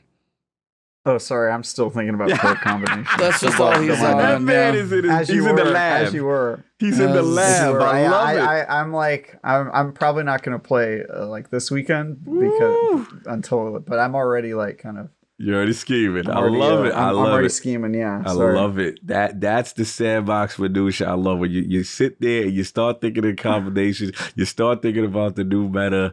It's the greatest thing. That's why I'm a sucker for I Sandbox. honestly think Titans are going to benefit from this more than other classes because they have so many exotics that are about like refreshing your ammo reserves, and the problem has always been that eventually you run out of that pool. But like, Yeah, like auto rifles, machine guns, especially what machine guns are getting. Oh I'm man, in a frenzy right now. Actium War Rig, I'm gonna be pulling that sucker out for sure. Maybe that's why when you were all complaining about the Titans not getting much love, because intrinsically you guys have a ton of ammo dealing, non-reloading type of synergy. Well, it took us 7 years to get here, I'm so just we'll saying, see you're how it gonna goes. see sweet business. You're gonna Woe is see the sweet business. underpowered Titan. whoa. Woe is you guys. I actually think Titans probably don't get buffed or debuffed a lot because they're kind of in a good place. Like people who play Titans like them, and they're just not. They're not very like controversial. Warlocks and Hunters always have some controversy going on with their subclass. Like, like Chaos Reach is super overpowered, or something with the Hunters is broken, or it's too weak, or it's too powerful. It's like Chaos Reach is overpowered and Nova Warp got shot in the face. Like, there's some extremes in Titans, kind of like Titans are just like kind of barely doing this little bob and weave, and you guys are getting the extreme scales. This is busted, bring it down. This is busted, bring it down. Well, this was busted, bring it back up. Like, there's a roller coaster that goes on with some of the classes. The Stasis Titan was pretty strong. That was one. But that was in Stasis. That doesn't count. That's like, Titan's been OP for years. We gonna stop this narrative about we don't get anything. This is the most busted class I've ever seen. This class gets the my man Sinister. I got a ride for my man Sinister. He's 100 in chat right now. This is the most OP class. The most. They wait so long before a Titan situation gets nerfed. One-eyed mask running around. One-eyed mask. One-eyed mask is the big one. For season after season, Sunbreaker Titan running around. As soon as you heard the clank of that thing, you ran for the. Don't give me this. Oh, the tanks are so. It takes so long. Don't even get me started. One-eyed mask was one exception when the Sandbox was not intended to at all. And the Stasis one, like all of them were broken. Yeah, everybody's Stasis was busted. Dude, that was like Vegas. You know? Shatter dive. That. You know what I mean? Like the Warlock Stasis melee can shut down a super. The roaming Titan. I got Zoe in chat. She's forever. I got Zoe. I got IRL Titan. We got backup right now. Are you talking to me about running around the Chaos Reach circles that you guys have been running recently? It just came out. That was like a season of terror. You guys have expansions of terror. You guys have years of terrorizing other classes. Stop it. But here's the thing, Cog. The terrorism that we've been putting on you in Crucible is purely based on skill. Oh my God. You have to rely on growth and subclasses. You know what skill you have? Like the developers. You have the skill of Bungie's dev team favoring you. I saw nightmares of the Synthesub Titans in Season 3. Titans getting around at Mach 10 and punching everybody. A lot of people don't remember that meta, but that was rough. That was a golden playing against those. Thank you, Patty. Thank you, Patty, for the reason. Now we're we need a hunter though. for balance. We don't have enough mobility. Yeah. All right, ran over. Yeah, that was fun. That's what we do, though. We get distracted. Things go long. Hashtag we long said point. we were going to stay on task because it's a long twat. Oh, no. We busted it. Fighting about 6 years Travis always old pushing Destiny the button, history. man. He got me to bite this time. I normally don't bite. Damn it. Travis is the epitome of a button pusher over here. So. Oh my God, he's so good at it too. Archetypes. We got some changes. So this is going to be one big timestamp section. I'm not going to break this one up too much. I'm going to cover the first one because I think it's the one everybody's been waiting for as of recent switches. Breach grenade launchers are increasing as a pain point in PvP. With the shotgun nerf, we're seeing a small increase in usage. This change aims to reduce the ease of getting big splash damage for priming or cleaning up targets. We'll watch and see how things change and make further adjustments in a future update if needed. They reduce the blast damage basically by a little bit from max and minimum. They reduce the splash damage by 20. They increase the damage in PvE by 12%. That's actually kind of cool. Because of the above splash damage, this results in a small overall buff to combined damage, and the Wither Horde not in the mix. Patty, I wanted to ask you on the high level with regards to breach loads, especially. People probably hate when I use mine because I actually have some fun with mine. But you're probably also like, oh God, you're one of those, aren't you? So thoughts on breach loads from you, sir? I have hated grenade launchers forever, like literally since the beginning of Destiny 2. But I have over the last season, like I recognize that they are becoming, I think, probably the best special weapon. They're so powerful, and you can use them in so many different ways. You can get one-hit kills with them. You can hit people around cover. You can use them as a primer to weaken someone and hit them one shot of DMT or auto rifle or hand cannon, whatever. And so I've been experimenting with them a lot. I think this is going in the right direction for nerfing them, but I don't think it's enough. Probably. I mean, who knows? We'll see. Like when we actually play it, but I was hoping to see a little bit even more of a reduction in the radius of the blast specifically, so that because it talked about like the identity of them being potentially like a skill shot where you have to like maybe you bounce it off a corner and land it really close to someone. And I feel like right now it's just too generous for the blast radius. I think that it needs to be. Ultimately, I'd like to see them make it so you have to be a lot closer to the target when it explodes. And so I feel like this is going in the right direction, but maybe we'll see. I don't think this will nerf them that strongly. Fair. Yeah, the whole it has to be a precision weapon, but it's a weapon that the main way you hurt somebody is through splash damage, like area damage. It's like, wait, what? It's supposed to be a precision, like that's what snipers are for. What are you talking about? Yeah, I just think if the one or two things needs to change, either the splash damage needs to come way down to make it more like a precision weapon, or what I think they should do is keep the splash damage and just make it do less damage. Like it takes your whole shield down. I think it just does way too much damage because like it shouldn't be doing more than a sniper rifle that doesn't hit you in the head. And I think that's one of the areas that they've been having trouble finding their identity is that there's this like rule that all special weapons need to be able to one hit kill, right? Which I understand because it's like they want parity between them, but then it's like grenade launchers. How do you justify that it's like it's both this super generous thing that bounces around walls and is literally imagine having your hunter grenade every few seconds that you can keep throwing. It's very strong, right? But then at the same time, it's like it needs to be strong enough they can one hit kill. I feel like they need to like potentially abandon that rule for grenade launchers, I think so, or make it like you said a precision weapon, or you have to hit them very directly, like one of the two. Yeah, I think they should do the former. I don't think that all special weapons should, because it's like a sniper rifle. You can bounce around corners and that explodes when it hits its point of contact. Like there's just no way to balance that in the meta. Like you have to pick a road. I think they should just make it a okay, my special weapon isn't going to one hit kill, but it is going to be super versatile and be able to bounce around corners and have a more generous splash radius. It should sort of be like the easy mode special weapon. They also benefit really. They benefit greatly from like damage buffs. So for example, like the charge with light system, if you have like that with a proxy grenade launcher, you can then it's like a really easy one hit. And so I feel like that that's it's like they benefit more than I think a lot of special weapons do with that extra damage, because all of a sudden it turns what would have been like an almost one hit into a one hit. Right. Even if they're not very close. Yeah, I mean, I'm just thinking about right now. My God rolled ignition code in PvE. I'm just curious to see how it's going to be affected. Yeah, that's the thing is, I was like, I just want to make sure they don't lose their fun in PvE because salvage is salvo for ad clear with the explosion. PvE is where I enjoy. PvP I don't play that much, but I understand like their worry. And this is where again the separate sandbox tuning and stuff like that.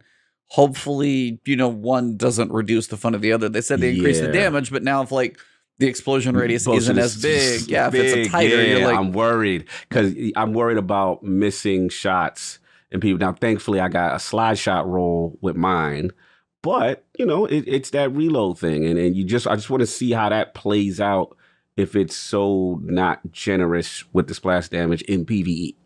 Now in PvP, we got to see. To Pattycakes' point, is it truly going to be enough where it's not going to be oppressive? Because like the cleanup on that thing is beast, man. And then you talk a one hit kill potential.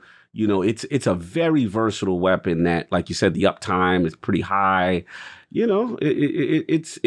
think it's something they're going to continue to look at, but I'm not convinced this is the end all be all to fix breach kind of thing. That's where I'm at.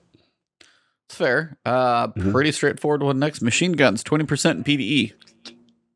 That's it, baby. Cog, what's up? Yes, If you're listening to this in audio, Cog is doing the happy dance right now.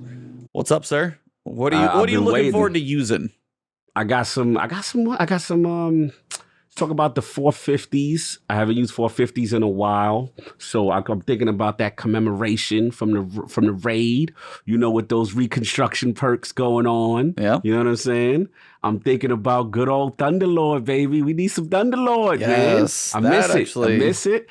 We're gonna talk about the other ones in a minute, too. But yeah, we're gonna get into Xeno in a minute. But it's still there. Yeah, it's still there. It's there, but we're gonna get into it with the notes, so you'll see. But I'm just thinking about legendary machine, especially what was the one? It was even though it's Sunset, the archetype. It was a Gambit. Hammerhead. It was a Gambit. Oh, 22 or 21% delirium or something like that. Right, but what archetype was that? Oh, it was like a 900. It was crazy fast. 900. I want to see how the different archetypes do. You know, with the 900s, I'm sitting on some really sick rolls from Beyond Light. The ones that look orange. I mean, that was kind of blue and the Beyond orangey. Yep. Yeah. The Beyond Light. You're talking about the ones that like feather the shots everywhere. They don't feel as like chunky. They're just kind of like it's almost like a flamethrower. Like but it's not accurate. God, those are annoying. Yeah, I'd much rather have this lower that I can at least point in the right direction. Yeah, but I'm curious, and the one I'm really curious is I think it's the high impact frame. What was the 360s? I forgot which ones those are, but I want to see how the different archetypes is pretty play. slow. I know. I forget what it is. Swarm is in that. I think it's in that archetype. Yeah. I'm curious to see which archetype comes out on top, or if it's just the high damage. I mean the ones the 450s end up kind of ruling. I want to know which one of the archetypes going to rule with this. That's what I'm curious. Well, all it does is change the damage across the board, right? So it'll probably just be the exact same ones that are dominating now. Will continue to dominate. They'll just do more damage. Yeah. Right? It's just this thing it's just one of those like where we joke about like Bungie's like shifting the meta on their terms and when they want to, because how long have machine guns been asked for? Oh God. A couple of years now, and be like, oh, here's your 20%, and be like, we all know we've needed this. Like 30% on rocket launchers, or after like 3 years later, it's like you guys are doing this when you want to, because we all know it's been there. So that's just one of those very intentional, like, here's a new meta because we want you to have it type thing. Yes, agreed. Scout rifles and hand I want to see what you guys think. Scout rifles and hand cannons felt weaker than they'd like in PvE, in hard PvE content for a while. Increased damage versus miners by 15%. Thoughts? Ooh, it seems fair. Is it? I'm cool with this, yeah. Would you want it on others besides miners, or is it just the red bars you think it sucks on? I really don't think it needs it, because the expectation when you're shooting a major or boss is that you're not going to kill it one hit, no matter what weapon you're using. Oh, of course not. Unless you have a special weapon that's super optimized. But like the problem with scout rifles and hand cannons is having to shoot something twice with a hand cannon is way more time than it takes for an SMG to shoot something or whatever. And so I think if this gets you over the threshold where you're like one tapping acolytes and some of the weaker knights and stuff, like that'd be awesome. Yep. Yeah, I'm thinking about vandals. Yeah, like 180s. I want to know what's going on, because I'm like some of those 180s I have are really really good rolls, and it's just frustrating just going there and the red bar is still standing after you shoot it 2 or 3 times. I mean, what about you, Pattycakes? Like what? Any particular scouts or hand cannons that you're thinking about? Well, the first one that comes to mind for me is Fatebringer. Fatebringer all of a sudden. Because, I mean, going back to D1, like that's my favorite thing in PvE. Was just, shooting one room and everyone blows up with Firefly with Fatebringer. I mean, that was... Oh, yeah. Yeah, amazing. So, I mean, maybe this will enable a little bit more of that. I'm a fan of this. I feel like... I'm trying to remember exactly when they... made this nerf quite a while ago now, where they reduced primary weapon damage, and I didn't like it back then, so I'm happy that they're bringing it back the other direction. I think that shooting, it's kind of like the Division, like the bullet sponge effect, where just shooting things that look weak a lot of times doesn't feel good. So I feel like I'm my guy right here. It's my guy right here, right there. That's right. Nobody wants to shoot the guy with the hoodie 15 times. It doesn't feel good. Yeah, no, that's Like 2 kind of had those little armor break off points, but I was like, dude, I'm still in reality. It's like you only have so much, and I've unloaded like 60 clips over here. How much you got? Like, this has got to stop. So no, I completely get that one. No doubt. Any scouts and hand cannons for you, E? That I mean, he mentioned like Fatebringer. Fatebringer does sound like a decent one. I have like the roll for Fatebringer. I got it just normally, thank God for luck. But I mean, just things like, you know, plucking away, let Night Watch with stuff a little far away. Things like a couple scouts that I've got a good roll or 2 on. Those are just going to feel a bit better when you're going through pretty much anything. So overall, I would say just kind of pull out and check with some. But I mean, ever so often when, like, this was a season for scout rifles and now they're not going to be there. Like scout rifles and hand cannons. Hey, we buffed them. You're not going to need them next season for any champions, but you know, it's fine. We'll get back to that later. Sure. So for now, yeah, just nice to know that they'll be good. Mm-hmm. This is a mouthful and a half, and it's the one on fusion rifles. It's a big boy. Ooh. They are getting a massive change. They said they've been indirectly benefited from the mid-season 14 shotgun nerf, but they want to make the subfamilies of fusion rifles different. So they said they've evaluated some other options. They said they wanted to try like giving projectiles travel time. They said they did like the idea of this behavior in Destiny 1, but on investigation found that there are networking issues with firing rapid burst into non-hit scan weapons. So technical nature there. Burst rate of fire, which I don't know quite what that implies for a fusion rifle.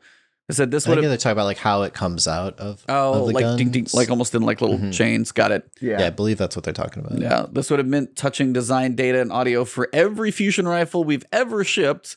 Well beyond the scope of what we wanted for this stage. So, well, too much. So increase the PvE damage bonus such that all subfamilies have a 15% PvE bonus. They said previously high impact was 0%, precision was 10%, rapid fire was 12%. So everybody gets a buff. Sounds like high impact is getting the biggest buff in PvE. So busted out those high impacts for a bit more of a wall up onto your enemies. And then they said they pushed the subfamilies farther apart, adjusting charge time, shots fired per burst. Basically, all fusion rifles previously fired 7 shots, and now they've actually kind of changed that up. High impacts are going to fire 5. The precision adaptives, they're going to stick with 7. And then the rapid fires are actually going to fire 9. And I guess they're adjusting the balance and everything as well. So high impacts have a base charge time of 1 second. Precision adaptives are staying mostly kind of how you expect them to be. Rapid fires are going from 0.54 to 0.46. So before I go any farther, so we've got multiple different shots. They said they reduce the total damage per burst on the high impact ones. They increase the total damage per burst on the rapid fire. There's a lot of nuance in here if you guys want to read the details on this one. But as obviously the hosts have read all this stuff, Patty specifically is you are very good at breaking down tier lists and understanding what needs to be where and things of the science of these weapons. When you looked over all of this fusion rifle change, where did you land when you got done with it? Well, so, and to be honest, I don't use fusions a whole lot in PvP and D2. I actually did in D1, but they just haven't called me the same way in D2. When I have used them, it seemed like the higher impact ones were just pretty much the go-to thing. And I think what this is really trying to do is make it so there's, you know, a little bit more choice here where it's like not just, you know, 1 or 2 fusions that everyone goes for. So I'm excited to see how this plays out. I feel like this is the type of thing that it's hard to know on paper. Like you have to kind of like get in there and really see which ones feel good. And the complicated thing about fusions is that there's like, you know, different like, you know, amounts of bolts that need to hit for different breakpoints of like resilience levels and like, you know, different the charge time if that, you know, increases or decreases the damage. So there's like a lot of little, you know, finesse in there. But I think this is a cool system. I'm curious to see how they actually feel in PvP. I've been wanting to spend a little bit more time with them. So I think it's an interesting change. Gents, what about you guys? Trav, what you think? Fusions? Yeah. Fusions have been my favorite weapon type in Destiny forever. Oh, sure. I remember. Yeah, I know. The messed up thing is that the game like sort of forces you to not use them in like most situations. Like they're rarely the best choice in PvE. Oh, they're like, terrible in PvE. Yeah. Yeah, they're really bad. Except for Telesto. And in PvP, you sort of have to go to your way to do it. I remember when D1 came out, I was getting really sweaty in PvP, like right at that first couple weeks. And I went to the office, the IGN office at the time, and was like talking about like how my loadout and comparing notes. Oh yeah, obviously you got an auto rifle because those were OP when D1 came out. And then I said I was using a fusion rifle. I was like, I love fusion rifles. All my loadout has that. And one guy looked at me and he was just like, why? Like, why would you ever do that? And we had this really long discussion, and he sort of convinced me. Obviously, he was right, but it was like fusion rifles are just shotguns that you have to like prepare earlier and like do a charge time, and you sort of have to be like yeah, they do more damage and are more accurate, but you sort of have to have like precognition to use them like so super effective. Why would you do that when you could just shoot somebody with a shotgun in the face and they die right away? And I don't think Destiny has ever really gotten past that logic. Like, that's kind of true. It's like, why would you ever use a fusion rifle? But there's some certain situations where you could use it, but you sort of have to build your whole PvP build around it, like backing up and getting that shot off before you get, aped by somebody. And I've sort of given in to just using shotguns because it's the meta, and it's been the meta forever. Right now I'm using slug shotguns just because that to me, it makes the most sense. And combining efficiency with precision. But I really, really have always wanted them to like take a look at fusion rifles because it's like one of the most unique weapon types they have, and I'm just really excited to see them get some love. I've always thought fusion rifles have gotten the short end of the stick forever. Oh yeah, for longest. Just by virtue of what they do, the charge time and all that stuff, like they've just never sort of been in that right spot. So I'm hopeful. Like, I agree with what Pattycakes said. I don't think we're going to really understand this until we see it in game, but it's good to see so much dedicated to that subclass of weapons because, gosh, does it really need it, man? It's really just needed it for a long time. It's funny. They remember back, like, I guess it was probably a couple of years ago now that Arantil was like so good. It could map people from like 50 meters away. I have so many clips of just landing a few bolts. And then they got that big nerf because people are complaining about it. And then it's like, fusions since then have just been not many people using them. But actually, that was funny. One of the things from the Vault of Glass I was most disappointed about was they didn't bring back the Praetorian foil, which was one of my favorite fusions in D1. I love that thing. And so I was kind of bummed, but I'm interested to see what gets popular. Yeah, and Vex Mythoclast sort of. I mean, we'll talk about that later. Yeah, that's that's going to be a whole different weapon. Yeah, sort of a victim of the fusion situation as well. I'm totally with you, Travis. Like, I just fell in love with fusions in D1, and no one used them. And I remember getting Plan C and just going crazy. And I was really effective with it. I used it more in counterplay, keeps. I was to be honest, I've never been until Fellwinter came out. I've never been historically a good shotgun ape. For whatever reason, when I go up and rush, it don't finish the kill. I just my technique was bad. Whatever I was doing, it just didn't work. I always felt I got one hit killed, but I could never do that to anyone. So I fell in love with fusions because my backpedal game, when I see the apes and then I voop them and get them out. And like you said, I would kind of have to pre-plan. It's that cognitive pre-planning. All right, charging up before the corner, whatever, just anticipation kind of thing. So like, Patty said, Arantil was my baby for a while. Everybody knew that God roll. I was lacing with it, man. I really enjoyed it. So to see, and in PvE, I love them too. I mean, when Loaded Question was in its hay, obviously now we got Plug and we got Null Composure. I want to see what the distinctions, how much the distinctions between each fusion class is going to be with the rapid fires and the adaptives. That's going to be interesting to me. But shout out to Sinners, Lord of Wolves. I'm different, bro. I always use the anti-meta, and he knows I'm good with Lord of Wolves. Nobody used that gun before. Now they use it a little bit now. But anyway, back on point. Fusions excite me. I'm glad they are getting attention and detail. This is long overdue. Remember, Trav, I can remember in D1, you could go, like, I think they went a whole year of TWABs and never a mention when it came to Sandbox updates of, like, they act like the class didn't even exist. Like, everybody else is, we're getting 10%. We're getting 5. We're getting 0.04% on auto rifles. Yeah, and I'm like, yo, fusions are in the game, Bungie. Can you at least address this stepchild of a weapon class that you don't want to talk about? The only time fusions get mentioned is when one of the exotic fusions breaks the game. Oh, Telesto. Yes. Merciless, Telesto. How long do you think? What's the over-under on days until Telesto's basically turned off because it broke the game. What do you guys I will think? say this, Eve. But I mean, you could make it because they're not sunsetting. And so they could make it a 0% damage and it would still have a roll for breaking things. So I don't think there's a fix there. To E's defense, one thing going for him for exotic sunsetting, which he wants, is Telesta. Oh, yeah. They would love to get rid of that. That's one thing Bungie would love to get rid of. Can we turn that gun off, please? It just doesn't exist anymore. Oh, yeah. They could just nerf it to the ground, but yeah. Mm-hmm. Even if it did 0 damage, though, you could still use it to break things.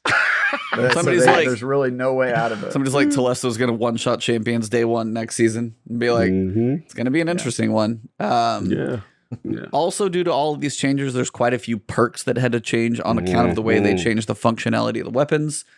They said backup plan. They removed the +1 to 100 stat charge time, and they adjusted the charge time multiplier.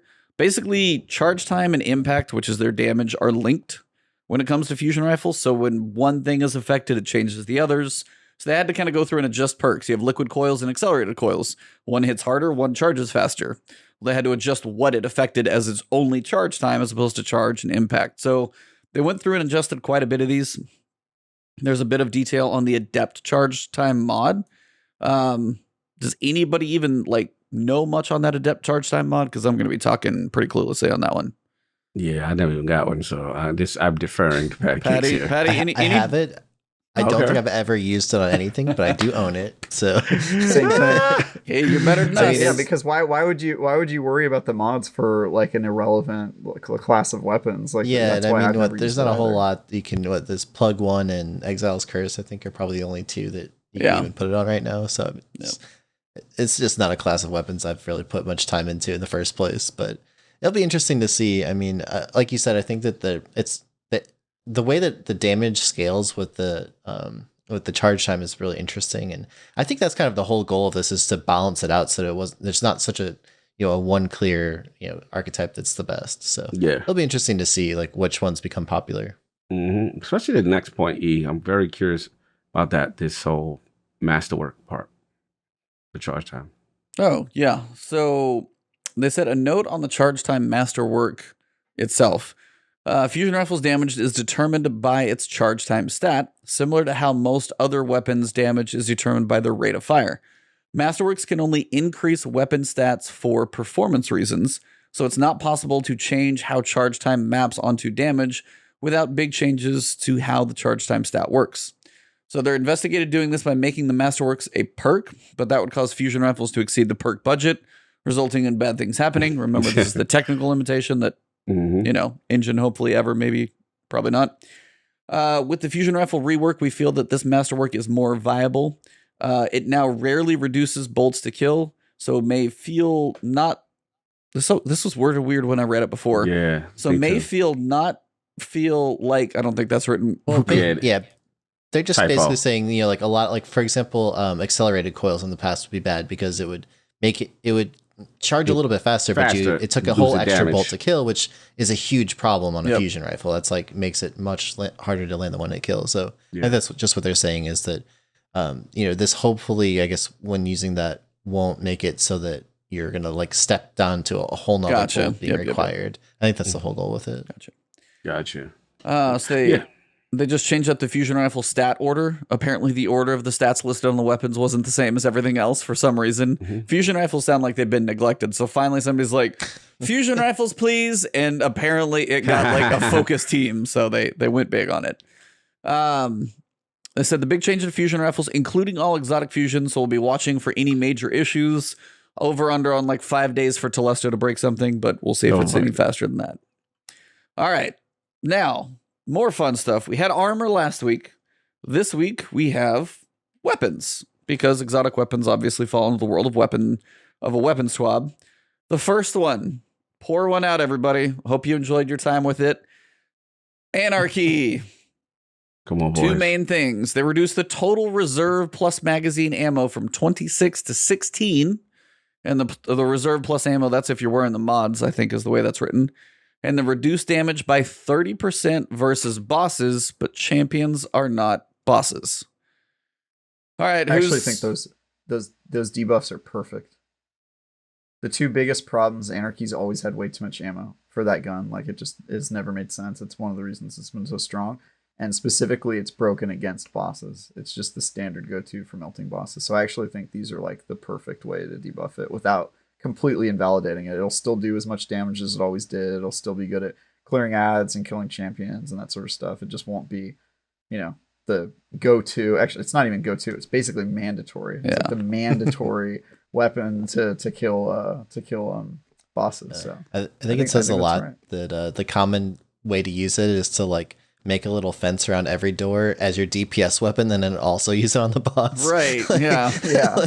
Like in most other MMOs, I think you'd probably be, saving it for pure boss damage. So. Exactly. It's like, it's good for boss damage and clears. It's great for solo. Like anybody who does like GM solo, most of the time I ever check anybody out running that, they're always running this. Always, because it's just like bink bink and just like hang out and hide, which again is a whole discussion over GMs and soloing, all that fun stuff. But yeah, the whole idea of just it, I think they managed it without killing it, which I'm actually kind of impressed that they only did these two, and I'm sure they'll watch it. But I think this is definitely going to change when and where it's used, because you're not just going to go between the quick swapping and this.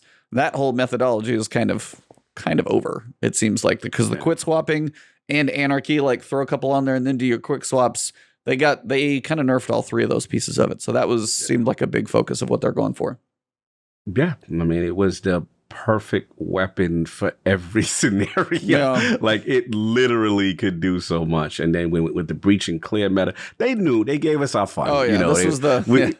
We do. And to be honest with you, brutally honest, I can't recall a situation ever running out of like Anarchy ammo. Like, yo, I'm low. like I don't really recall those situations, especially those scavengers. I mean, it was now that 30% boss is going to hurt some, but listen, they're going to protect the game. At the end of the day, when this is like, Travis, you said it perfectly. Like when this is the de facto weapon to use for endgame, it was going to come. It was only a matter of time. It's still going to be good. I love that champions are not going to be affected. You still could, do your damage there and GMs and stuff. But the days of loading this up for and 6 people in a raid and in the grand, it's over, boys. Pour one out for the homie. It was a good run. It was a good run, man. It was, hey, we had fun, but it's still going to be effective, just not as dominant as we know it before. Yeah, I was like, I don't even use the damn thing because I do videos with legendaries only, because I'm like, hey, I know not everybody has the weapon. Now you don't have to worry about it. So good stuff. Salute. Xenophage, already top notch, and I'm surprised they actually didn't kill it, because I thought it was going to get a little worse. Mm-hmm. So they said they reduced the rate of fire from 120 to 90, but it received less of the machine gun damage buff. So in general, they said the damage per bullet is going to be bigger, but it's going to be basically result in slightly lower damage per second, but higher burst and sustained damage. So it's kind of their way to slow it down, but still keep it, relevant. Like if you put a single shot into something, it's still going to hit like a truck, but it's not going to be quite as dominant, it seems. I think they were trying to make sure the machine gun buff didn't because they would have went through the roof. Yeah, this would have went through. They knew this was going to go through. Xeno been... I'll jump in, obviously, but Xeno's been a terror. Like Xeno's that weapon. You know what I'm saying? So I totally was like, oh yeah, is this gonna be the rain? Is it? They had to pull it back. That rate of fire. I almost think of like I don't know. It's not as extreme, but I almost think of like Leviathan's breath. Like how hard it hits, but that pull time, right? That DPS for that bow, it's going to take a while. So effectively during a damage phase, you're not going to be able to get a zillion of these shots off as you could in the past. And I think that's what it is. They want to bring that rate of fire down so that it's not constantly pumping out that high damage so fast. So, I mean, it's fair, I think. But what do you guys think? Yeah, I think Xeno's the reason that you don't see really sniper boss DPS anymore. Like, why would you? It does as much damage. It shoots faster. You don't have to aim it as hard. Like, I think this might actually see possibly. I mean, snipers are not in a great place. Snipers need a buff again. This, but yeah, I could see a sniper strat being more viable now that Xeno isn't going to be as dominant. But yeah, I'm really curious to see how this actually impacts it in PvP. Just because this, I mean, 120 to 90 RPM is a pretty giant rate of fire change, and I'm not sure off the top of my head what like the base damage does for like a single shot in like regular PvP, but I'm trying to think. It's either a nerf or a buff, and I'm not sure. Yeah. I have to like figure out I haven't used it for a minute, but yeah, it'd be interesting. So I remember, I feel like Xeno, I used to use it in PvP. I still think it's 2 It'll shots. still be a one-hit kill. One shot. I was It's going two to say, shots. because if it's still, it was a one shot to the body, I think, right? I'm trying to remember. Yeah, And if so, is. then it's a nerf to the gun, right? Because it's going to shoot slower. So, Right. but Correct. I don't know, maybe it'd be better against supers or something. Who knows? But Yeah. it'll be interesting to see. Shout out to the Sleeper Simulant, boys. I feel things coming on. I feel things coming Oh, on boy. for the Sleeper. Woo, my Every baby. week, we got to hear him talk about Sleeper Simulant. That's right. The rise to the top. It's been a long road. It's a great gun. It's like the only gun that's ever been a fusion rifle that's been like an essential part of the meta for a while. Fighting Lion, That's they mentioned, has been fun but not dominant in PvP, so we weren't worried about impacting the infinite ammo there. However, enabling fast, unlimited grenade spamming was going to be a problem in PvP. So basically, they said it's taking its ammo from a lot to infinite. So it actually is still going to have infinite ammo. Receive the same changes as other grenade launchers that we mentioned above. They said they reduce the base reload stat to 0, meaning it will reload very, very slowly. But they now increases reload speed to its previous level on damaging multiple enemies with one grenade. So kind of the perk that it has, you'll know, is kind of be back there pretty quick. We'll be keeping an eye on this one. You shouldn't be manually reloading, basically, Fighting Lion as it is. But it will be getting infinite ammo. So if you take Fighting Lion in PvP, well, you got a Void Grenade Launcher just going ham forever. So it will be interesting if that one gets to be a little bit of fun. Vex, Mythoclast. The first line tells it all. I don't even know if I need to read the rest of them. PvE damage bonus of 40%. 40. They said they were I got mine. They said we were. Oh, you got it? Damn. Nice. Oh, yeah, man. I'm ready. Yo, Sid, we going to get that catalyst tonight. Let's go, baby. Woo! Continue. So I got the catalyst already. I'm ready to go. Oh, you got the I helped Fallout make that I got the catalyst catalyst video, and but I don't fully even have the upgraded. damn gun. So you guys have fun. Sorry, buddy. Yeah, I got it that first week, and I got the catalyst as soon as I got the gun. So I had it. I used it in PvE, and I was like, wow, this isn't that good. And then I used it in PvP, and I was like, wow, this is worse. Nope. Put it in the vault. Quick question. What is the steps? Quick question. Trav, what is the steps in Vault? You got it. Is it like It's really in tedious? Vault. It's Oh yeah, you gotta go do the Vault of Glass, and then you have to find certain and plates do and these stand little on like them. puzzles of shooting oracles, and it is pretty. We had fun doing it, but like maybe it felt tedious because I had just got done doing Vault of Glass. And Yeah, got you. Okay, I fair don't want enough. to do this again. Yeah, but I feel like like it's a good time. it's similar to the tediousness of the one from the garden. right? The Divinity. extra, Yeah, like, Divinity. It's it like felt similar about like to that. Like, yeah, it's just a little That extra one's stuff. one encounter. This one you have to do throughout the raid. yeah. You got to but do yeah. like 4 or 5 of these Yeah, things. well, you have right? to do Oh, that no, in you're right. There Divinity were too. You have to do multiple. like a little puzzle each time. Yeah. The only part That's that I true, thought was yeah. interesting, I actually also did it with Fallout, and we at the very end there's sort of like a little Kovacs like scenario where you have to keep shooting a whole bunch of them real fast because you have to shoot the oracles you in a there particular with me order. when I did- So Were you and I I was both there? gonna say I think maybe That sounds familiar because I know the last one I shot all 7 because I recorded it for him. Gotcha. So actually, yeah, yeah. we just did a run recently, so I'm not sure. Oh, but, it was when he made the video a long time ago. I was helping him with that, but maybe that was for his own account or something. But yeah, it was. It's interesting. It's not like I wouldn't say it's hard, but it's just it's tedious doing it after each thing. But to do, you only got to do it once. It's not a big deal. it's not that bad. Yeah. Just I gotta get go it watch a done. video just to get an Getting the idea what you're kills getting took into. longer. But it's really not too bad. It's gonna be worth it now, probably for sure. Yes. Yeah, you read the good word. Continue with our Vex. Range Let's stat go. increased to near best in class for high impact auto rifles. So more range, increased stability. The rework the catalyst to grant stability and damage after a kill. What does it do right now? Oh. What So is it it? gives you the catalyst gives you stacks of stability on each kill. So how the effect works where you get like up to 6 stacks and you can convert it into the LFR mode instead. So basically each time I think it gives you additional stacks of stability. So it's only like it's going to get damage now too, which is Damage as well. But damage in the LFR mode, or how does that work? and I don't know if this is in place of the stacks where if it's like just after a kill, like it's like a rampage type thing, or how? That's I don't know how this is going to work. It'll be It feels interesting. like a rampage thing because rework catalyst to grant stability and damage after a kill. As far as I know right now, it's based on the number of stacks that you have of the thing. So it'll be interesting to see if that's still the case. They didn't really make this super clear. Honestly, the biggest perk that we're getting, the biggest buff, is the last one. No longer loses overcharge stacks on Stow. That's crazy. Because that was the main thing that made that weapon like not good to use, especially in PvP, man. Like you have to switch weapons all the time, and that made it so that you have to stick to it and switch to the mode, and it didn't do enough damage in PvE to be worth all those kills you got to get before you can charge it up, especially since you can't change in between. You just had to like stick to it. It was awful, and I was just like, why? Like, is it really that hard to add like 1 kilobyte of memory dedicated to remembering? Save this info. All they got to do is all they got to do. Yeah, I know the armchair developer, but still, it's like it vexed me. Somebody clip that face right there. I'm excited. I think this is the first gun I'm going to try this the new season. I really think this is literally addressing every problem I had with the Vex. It had really crappy range, and it was a type of auto rifle archetype that would typically have good range, right? It's like the hard hitting long range ones.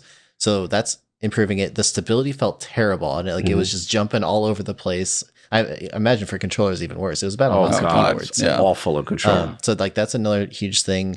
I thought the catalyst was dumb. Like it didn't make any sense because you would get stacks of the thing and it would get more stable, but then you wanted to use the LFR mode, so then you'd lose all of your stacks as soon as it just was like a weird thing. And it was then a cycle of irritation. Exactly. And then this LFR charge time is a huge reduction. Yes, 820 to 533. I hadn't got there. That makes it from like kind of a meme thing to like 533 is like one of the faster fusion rifle charges. Like that. That's not so bad. So I think this thing could get like really, really powerful with all these changes. Yes, and the base rate of fire also increased, right? The 360 to 390. So it's going to be like probably the fastest killing 360 archetype of auto rifle. So and I don't know if they'll also change the base damage to like match, to change that a little bit, or if it'll keep like the 360 damage profile while shooting at 390. I don't know. We'll see. But with the this thing, I think this thing could be really good all of a sudden. This is the meta. Season 15. Apparently I gotta run Vault more now. Apparently. Yeah, time to get in that vault, y'all. I'm so glad I get it reminds me of when Xeno first came out and was garbage. Everybody got was a 50% buff, and you're like, really? I'm like, oh. Like this, and then the dual purpose, like that linear fusion switch. This is gonna be ridiculous. I cannot wait. I'm going to get that catalyst. Somebody check out the video just so you can see that Cog is gonna smile through his ears. Just. Oh yeah. Excited. You know how I get with buffs. You know how I get. I know. If Sleeper was listed, you'd be not safe for work right now. So it'd be fine. I wonder how 1,000 Voices is going to work with the fusion rifle changes. Good point. Separate conversation. I was actually wondering because I was doing a breakdown on all the champions, because you've got Vex that's going to be a unstoppable, but I'm like, how is it going to work as an unstoppable? Is it the auto rifle part that works in one way? Is it the linear you have to use as an unstoppable? And then 1,000 Voices the same way. Is it the first tag that gets the unstoppable? And then the explosion does even more damage. You like one shot at I don't know. I'm wondering how fusions work because they are going to be interesting. Yeah. I'm going to kind of go through these three kind of quick. Merciless. Yeah. They updated the perk for fewer shots per burst. Should build up charge rate at the same time. Reduce the damage penalty for increasing the charge rate by 40%. Not bad. Seems fair. Jotun. They reduced the charge time from 0.82 to 0.78. It's 0.04 seconds faster. Slightly reduced the damage per shot. Seems to just make it fire a little quicker. Bastion. I know Merciless is going to be, or not Merciless. Mercules is going to be sad about this one. Oh yeah, this is like his baby. This is baby. I know people with Bastion. Reduce damage by 15%, increase the spread angle by 10%, but they did increase the PvE damage by 25%, kind of an overall increase of about 10% on this one. Basically, it was just kind of The fact that it can break a Titan's tower shield and then kill them with one shot this needed to happen, man. It's so cheesy. Yeah. I'm only sad that I never got the infamous triple kill with like, one burst. Bam, bam, bam. Oh man, that'd be hard to do. Never pulled it off. I guess I have a couple more days to try. Mm-hmm. Yeah, not too many of those. It won't quite one. Yeah, it's like it won't quite one kill Guardian. And then Sweet PvE Business is going to be beast. It's going to be beast. Though. And remember, it still has that. They just gave it that unstoppable intrinsic thing. Yeah. Perk with it, and on top of the fusion mod, and on top of PvE damage increased by 25%. That's strong in PvE. PvP not so much, but PvE is going to be good. Yeah. Continue. Sorry. Sweet Business, basically, they just had a change for the primary ammo, so it now refills the magazine on picking up special or heavy instead of primary. Basically, I had to change it because they had to. You got your Sweet Business chat going? You ready? You ready, chat? Yeah, I think that's going to be a game changer. It's already kind of making a comeback, and with the infinite ammo thing, oh my God. Yeah, if you could fire that thing, especially with Rally Barricade, Actium War Rig, just... Oh, God. 6 Titans, 6 Rally Barricades, 6 Sweet Business. It's just a spray of, it's just like a tracer rounds in a movie or something. It's just constant bullets. With the boots, the auto reload. Oh, God. Yeah. Disgusting. Gonna be delicious.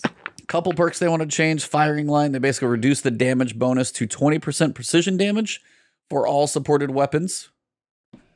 Strange, but fine. They said certain damage perks affected impact damage on explosive weapons. They've updated it also for the detonation damage, kill clip, rampage, adrenaline junkie. Pretty straightforward stuff there.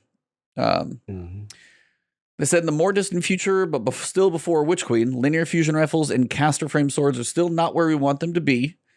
So expect some tweaks there. The caster frame swords, I've toyed around with those in like a Master Lost Sector, and I got through it. Wasn't the best though. Yeah. Linear fusions, though, I will say I was just like, hey, as a meme, I'm going to do a couple videos. I'm like, if I can get through this with a linear fusion rifle on master difficulty, you guys can probably do this with any of your other tools that are likely better. And I'm like, I'm sitting there just getting like a couple crits from across the map. I'm like, they're not so bad. They're not amazing, but like, depending off if that's just what you're going to use, they're not as bad as I thought. So they're okay. If they get another buff, they definitely could be something to think about. They said they're also looking at underused exotics. They'll take a pass at some of them like Arbalist, Saros Regime, Cryosthesia, Malfeasance, and more. So weapon exotics are again going to be on the table to hopefully be getting some buffs.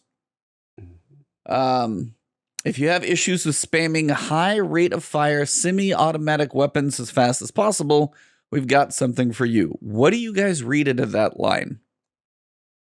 High rate of fire. It's like a full auto mod or something. Like, they've talked about different mods that they might be adding to like armor mods and stuff. Like they doesn't like a quick draw one or I don't know. The different things that they have hinted at. So that makes me think that there's potentially some like armor setup with it. That I don't know. I feel like this is leading us to something that they're going to talk about somewhat soon, but we'll see. Yeah. They said priming a target and quickly swapping for a cleanup is easier than we'd like. We're looking at options for building towards faster swap speeds. We've got a step for hitting both of these coming. So they've got some stuff they're working on. That one kind of worries me because that is kind of a really important part of just like playing Destiny and PvP in general. The priming isn't super fun to have to wait for a reload or have to wait for you to switch weapons. So the idea of like making it harder to do that, like. Well, it's interesting because the biggest hit to that was fixing the quick draw glitch, right? You can do it instantaneously with that, and it's not really that hard to pull off. So it's like the fact that you can, I don't know. Well, it'll be interesting to see if it's weird that they're kind of like taking it away as a glitch, but making you build into it, maybe. So I don't know. Yeah, this is like that time they said they were increasing reload times across the board, and I was like, oh, so they want us to spend more time waiting to play the game. Like that's like saying, oh, I'm going to increase load times into new areas. Like we are adding a 15-second buff to load times. It's like, why? Like who does that help? Just make everybody faster. I like Doom. Like Doom was perfect for me. Doom and Doom Eternal. Like there's no reloading of any weapons. Like that's how all games should be. But anyway, I digress. They said they also previously talked about wanting legendary weapons to have more identity based on their source and expect to ship a new system for this in or close to Witch Queen. In Season 15, we tweaked exotic primary weapons to generate ammo faster through ammo finder mods. and have another change planned to make them more enticing in hard PvE content. Again, these exotic primaries, they're really a focus for them right now. Oh, yeah. That's all we've got for weapon changes for now. We're looking forward to seeing how the PvE and PvP metas shape up. So overall, lots of weapon changes coming. Basically, jump in, new Sandbox. If you got a Vex, you may be in love. We'll just have to see how that one plays out. Cog will have to sometime wipe that smile off his face, but not right now because it's plastered there. But even more guns. They said most of everything, the season of the Redacted, everything's going to happen on the 24th. We talked about this, and they just keep we don't know squat, but we do have season of the Osasurus. Yeah, pretty much. But we do have the new ritual weapon. It is going to be a rocket launcher with explosive light. Anybody want to remind chat what explosive light is? Because I'm blanking, actually. When you collect orbs, it does more damage, right? Wasn't it Wendigo, I think? Was Wendigo. Yes, that's right. As is the custom, you can collect a Gambit Crucible Vanguard and then get your ornaments later on. Actually, there's a pretty cool look to it, though. I like it. I like the look. Really cool. Aesthetically, yeah, I like it. Yeah, the front of that barrel looks pretty sweet. Now, they also said they're adding 3 weapons as post-game awards for completing Strikes, Gambit, and Crucible. So you've got what looks to be like a Gambit Sniper, maybe a Crucible, Suros, what is that? Maybe an auto? I think it's a scout rifle. The scout is from EWZ or EAZ, right? Yeah. Isn't that? I used to like that scout. Yeah, what was the name of that one? What's the name of it? I'm trying to... Kind of reminds me of No Land Beyond. Damn, I used to like that scout. That was a D2 vanilla scout. And you get it from Devon. In Vanilla Destiny too. I used to really love that scout. It's from Devon. It was good at the time. Yeah. I can't remember the name of it right now. And then what also looks like a little baby sidearm on the end. I think the one that I saw looks like a 600 auto. I'm hoping that auto is kind of something like, remember like the Galliard? Yeah, bro, I was thinking the Galliard. That Galliard was so good. I love that, and I grinded so hard to get that from Black Armory. Never got a good roll, but that thing was so good, even just with a bad roll. So Pattycakes, I'm with you, bro. Yeah, I had that Galliard too. It was good, man. 600. Yeah, those weapons were hard to find. The weapons I missed from that was that one and the hand cannon that could roll, kill, clip, rampage. Kill clip one. Yep. Woo! Those Black Armory weapons were sick, but yeah, that's what that Spicy.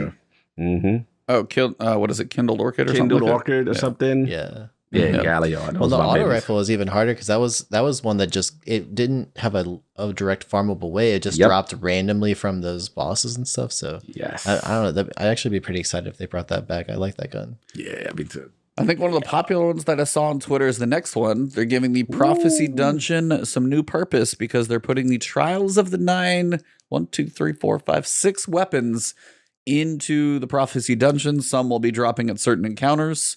It's one thing a lot of people have been asking for because it is like of the 9, the whole crazy place that it's at. So now all these weapons that have been sitting out there are coming back. I really never had any of these weapons, so this will be kind of fun to get these back. I'm so excited. I had all of these. That auto rifle, they're so fun. Yeah, the auto, the sniper was great. The both pulses were really cool. Darkest Before was my favorite pulse back in the day, so I'm really excited for these. I love the aesthetics, and the aesthetic is cool. I go for it. And it's cool they're coming back with random rolls down too, because like for example, maybe the sniper can get like snapshot, which that's been that'd be cool. I miss Trials of the 9. Trials of the 9 stands unite. It's like if you see Patty in a long range map, leave the game, by the way. Just don't watch this guy sniping. You won't even see him. Your head will just be gone. But it is nice to see these weapons that a lot of people never even got to see. Aesthetic's always been very cool. It's very fitting they're going in there. It's been a pretty easy ad. On top of all these weapons, we're updating the world loot pool with some fresh drops. Here's some new weapons. If you guys are looking at those, the only one that I specifically recognize is it's the Vice Scout Rifle, and I cannot remember the name of it. That one specifically. What else do you guys? I remember that new Monarchy auto. Yeah. Hand cannon, I can't remember. A little baby Vanguard sidearm, coupled to Gambit. It looks like maybe by the green. These must be all the faction weapons they left behind when they left the planet. Seems like it, right? Seems like a lot of faction stuff, yeah. When all 3 factions got destroyed off screen. Did you ever have faction rallies or faction war? Just faction rallies are no longer. Factions are no more. I love narratively written out the game. Love it. Yep. That was kind of funny. I ain't gonna lie. That's hilarious. Yeah, no more weapons in the wild. We like that. Yeah. So I mean, the pool keeps building. More stuff's going to be there. Obviously, nothing is ever sunset. So I'll just kind of be curious if we ever get to the point where like the world loot pool has 400 weapons. Now we have to sunset stuff again because there's too much. Last week's TWAB was a C- for me. This is an A.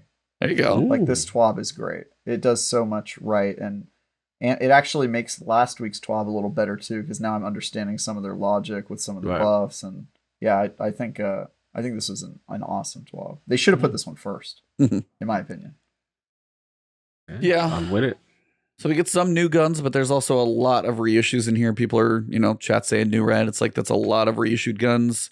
Some new perks, some will be fresh for a lot of people, and it depends. Like, I mean, when you go through and make videos for content, you're like, oh man, I'm pretty new to the game. I'm jumping in. And like, should I be excited? And you're going, sure, yeah, you got a whole lot of stuff to look forward to. Us who've been around for 7 years, you like, some new roles, some new perks, things that you can use again are good, but also on the some side, it is still, they're working the reissues. I think it's just putting more and more like, if they're doing the reissues now and Witch Queen is even better for it, I'm totally fine with it at this point, I think.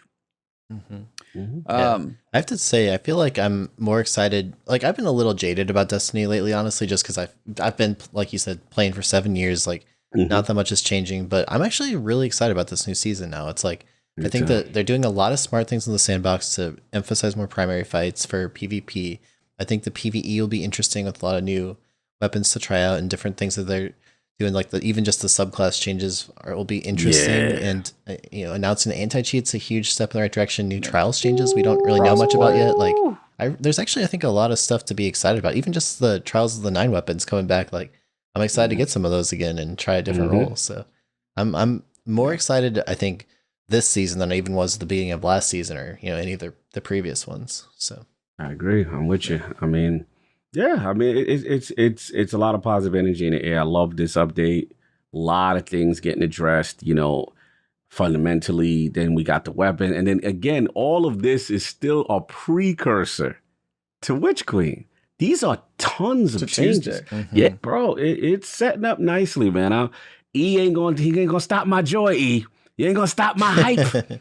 I'm excited. I ain't tempering no expectations, damn it. I'm ready. This is a lot of changes, man. I'm excited. It's so much. And I think, Travis, that what you said earlier, which is I'm starting the veil behind the curtain of the long-term plan with the weapon archetypes, the different, elements, and with Stasis, and then maybe a poison class or something that is rumored, right? And like, we're starting to see things take shape. And to me, Stasis represented the new wave of how they want to do things, from a class standpoint. And I mean, AntiCheat is huge, y'all. AntiCheat is huge, y'all. Like, these are made. And then I always said, even if the season, we know next season is long because Witch Queen is delayed, crossplay is going to be huge with bringing the community together. Like, they're setting up, man. I don't want to, I know I don't get too crazy, but I'm getting hype again. And I'm like, yo, they might be back, baby. They might be taking King back. Yeah, Bungie tends to bring the heat to, like, the seasons right before the big expansion comes out. Like, if you think back to Opulence, like, that was a really good season. The one right before Beyond Light was a fun season. Like, I feel like they tend to save the banger season for the right before the expansion. So listen, I'm excited. There's one thing about this game. I think it's really exciting to see so much focus on the sandbox because it's been neglected, I think, in favor of just like pumping out content and letting the sandbox sort of sort itself out. And it seems like they're really doing the opposite now and making some strategic bets. And I mean, there's going to be some stuff that changes, and we're going to, people like Pattycakes and I are going to have to like rework our strategies. But, as they say, can't nerf these hands, Bungie. So it's bring it on, I say. We will adapt and we'll figure it out. So. I got to ask E, because I know he's missed temper expectations. So, like, is the hype? I see the tweets, sir. The tweets from you say excitement. The tweets from you say, can't wait, countdown in days. Oh, of course I'm hyped, dude. There's no way I'm not. All I'm just saying is they even said at the end, because I actually about closed it, but I want to read the end of this so you guys are kind of on the same page here. Because season 15, Witch Queen, This game always has so much potential to everybody. There's always potential that we see something even greater behind what we already have in front of us. I've been worse at that than ever. It's like, my hope for amazing workings of armor and stuff. I'm like, I still don't think I'm ever going to see that. Now, maybe when they describe all the stuff and when they say it's like the 7 years before, when you look at the showcase website, are leading up to where we are getting to right now. It's like the wording that they're using is substantial. Like, it's getting to a point to where like they're doing the hype job. So if they don't live up, it's partially on them, because they really are saying like 7 years has been leading up to this. This is like an adventure you've never been on before. I mean, is it just the fact that we're finally going to face Savathun, or is it like, is the game going to be just like crazy changed? And they say 5 more sleeps until the reveal. You are more than welcome to join us on our main channels, but if you want to co-stream it, that's totally fine. We've been hyping this up, but at the same time, don't want to over-hype. Let's just say you should expect at least one video and someone talking about Destiny. I've said too much. Listen, we are excited and hope you enjoy what we've been cooking up. See you next Tuesday. And that's kind of the biggest thing about it. It's always with this game, it's better to keep your expectations in check. Don't be too overhyped. And then at least be surprised for the positive. I mean, think of Season of the Worthy. That's one of the cooler trailers. This ain't that, bro. No, expansion time. You know how they do. When the back's against the wall, they come through sometimes at the lowest. Sometimes you literally just said it yourself. All I'm saying, I have a lot of faith, but I think there's also a lot of weight on Witch Queen, depending on what people want. So they just got to give you some armor. That's what if they give you armor in this complex fashion that you want, then you're going to get what you want. And then you're going to be cheering. You're going to be alongside. See, you give me a dungeon. You give me a dungeon and cool armor. Yeah, I'll probably go lose my mind on it. But it's like, I was like, so that's kind of what I wanted to end on, is like, what are the things, especially Patty, since you're the guest, like season 15, we don't know how long it's going to be, 6-7 months, something like that. But we also know Witch Queen we're going to see something about it on Tuesday. What do you want to see the most? I know you're a PvP guy, but I mean, story's been interesting, kind of building. Do you even care about it? Like, what's your hope for Tuesday? So the thing is, I definitely play PvP the most. Like, that's where I spend the most time. But I actually really do enjoy the PvE stuff when there's something new. Like, every season there's a new raid. Like, I will be, raid ready on day one. Like, I do all that stuff.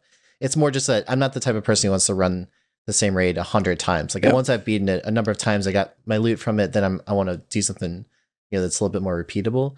And in other games, like other, ESO, for example, I did get really hard into the MMO side of the game, where you're really playing, all the challenging end game stuff. So if there was more of that in Destiny, I would actually get more into it. But I'm just excited for, to see where they're bringing this. Like we've talked about it, I feel like this game has always had so much potential. There's a reason that I cover it on my channel, and I've just been so interested in it for so long. I think that just it has so much potential to potentially, lead up to some really cool things, and I'm excited. What about you guys? Tuesday is around the corner. This is our pre-showcase show. Like, what do you guys want to make any crazy predictions? Is there anything you want to be like, we're gonna see this mic drop? What are you two looking for? I guess my prediction is it'll be more about Witch Queen than it will be about season 15. I think season 15, all things said and done, will be pretty minor, and I think they might not even really show a lot of it at all on Tuesday. I think because it'll be so close, you don't put out a trailer for a game or something that you could play right now. Yeah. It's basically going to be like on that day, right? So I think it'll be Witch Queen focused, but I'm sort of in between you and Cog. Like, I definitely am not trying to keep myself in line, but I'm also, there's always that part, Cog, it's like when you're playing like Gears Tactics or XCOM, and you go to shoot at a guy and it says 85% chance, and you start sweating because 85%, and if you've ever played an XCOM game, is like terrible. Like, you're gonna miss 100% of the time. That's sort of what I feel like with Destiny. Is like, we're aiming on the guy, it says 85% hit chance, but it's Destiny, man. There's always a little bit of worry in the back of my mind that it's not going to go the way that we planned. So we'll see, man. I trust that they everything is showing me that they're thinking about Destiny's future and they're serious in a way that I didn't see before Beyond Light that scared the crap out of me. Because every time they showed anything for Beyond Light, I was just like, dude, I don't know.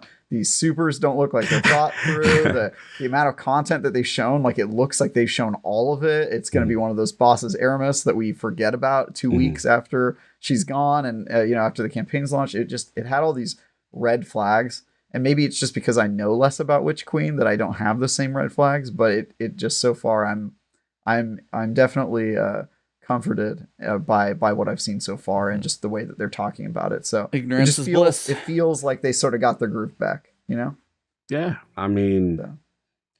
I'm hype. I'm hype, and I don't get. Honestly, I really don't get super hype all the time with them, but this is what I am. I mean, one, I think narratively they're the best I've ever seen them. Yes, and right now, that is probably my number one excitement. How this transitions, what's going to happen. And dare I say, maybe we get, Cade type moment for a transition into what this new season, I mean, not the new season, but the new expansion is going to be, right? I agree with you, Travis, that the season, I ain't getting too crazy about. Yeah, the next actual season. Yep. Yeah, 15 is like, okay, what are you going to do to just transition? Crossplay. I think it's the season of crossplay. Of hype. Right. Yeah. Narratively, I'm curious, what happens, right? But we all know what the big thing, and to me, I think that's what this is, right? This is to reveal what you're really looking for, and in this whole Savathun saga. So narratively, I think we're gonna get something big. They're screaming from the rooftops, I feel. So when you start yelling out Bungie and you're tweeting and they're doing big things. The employees are yelling. Yeah, once the employees get like that is big. Also, I do think we get some news with them as a studio, maybe even if it's small, what I'm saying? Some news, what's going on. There's a lot going on with them. I find it very interesting that it's the same day as the Xbox Gamescom day. I just expect Witch Queen to be part of Game Pass. I talked about that. Yeah. Right. That's what I was going to say it loud. That's all. So at the end of the day, to me, that would note, just like Beyond Light, that expansion is most likely going to be in Game Pass. And that relationship has been there. We know Phil, his favorite game is Destiny. Yeah.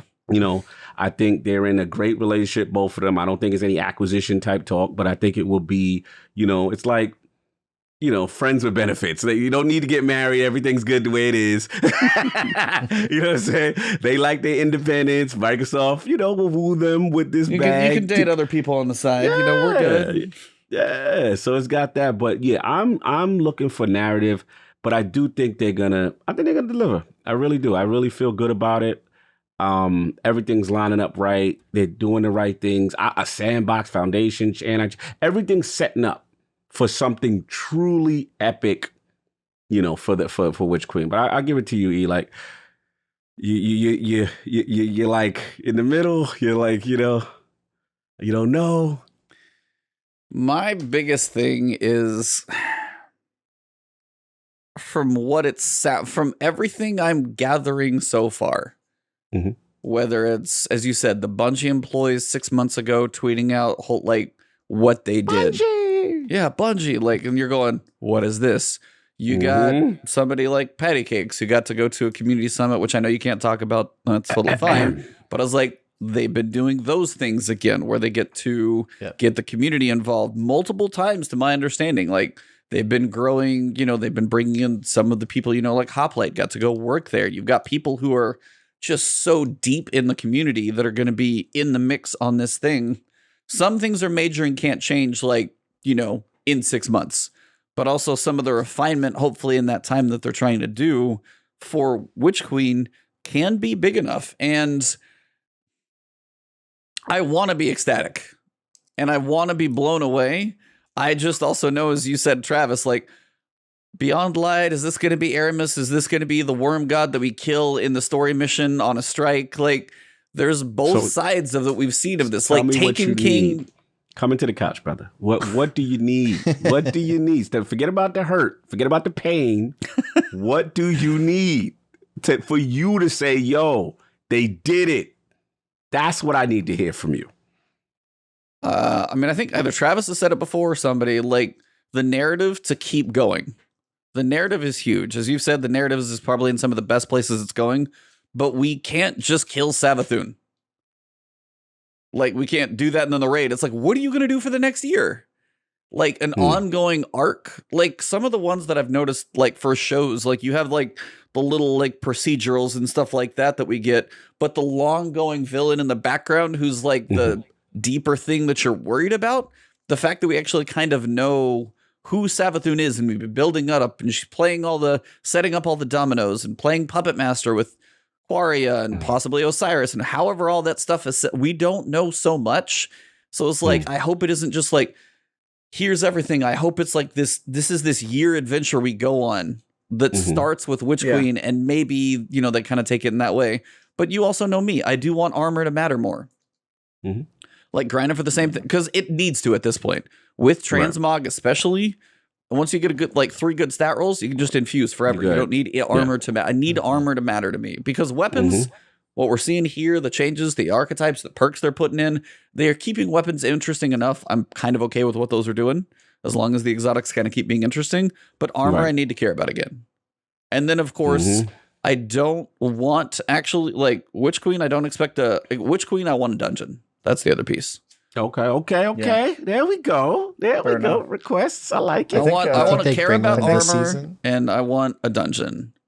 What? Okay. For the story thing, I think, like, obviously I've said on the show like a million times, and I said it on Fireteam chat like every week, like, we need a long-term villain, and we always thought that the darkness was going to end up being that, and it doesn't seem like that's going to happen at this point. It's going to be like your thing. But I always thought, like, you know, guys like Gaul, like, they died at the end of the campaign, and so you kind of forget that they were ever a thing. If at the very least, if they're not going to be a long-term villain who survives and then maybe comes back later, you should kill them at the end of the year.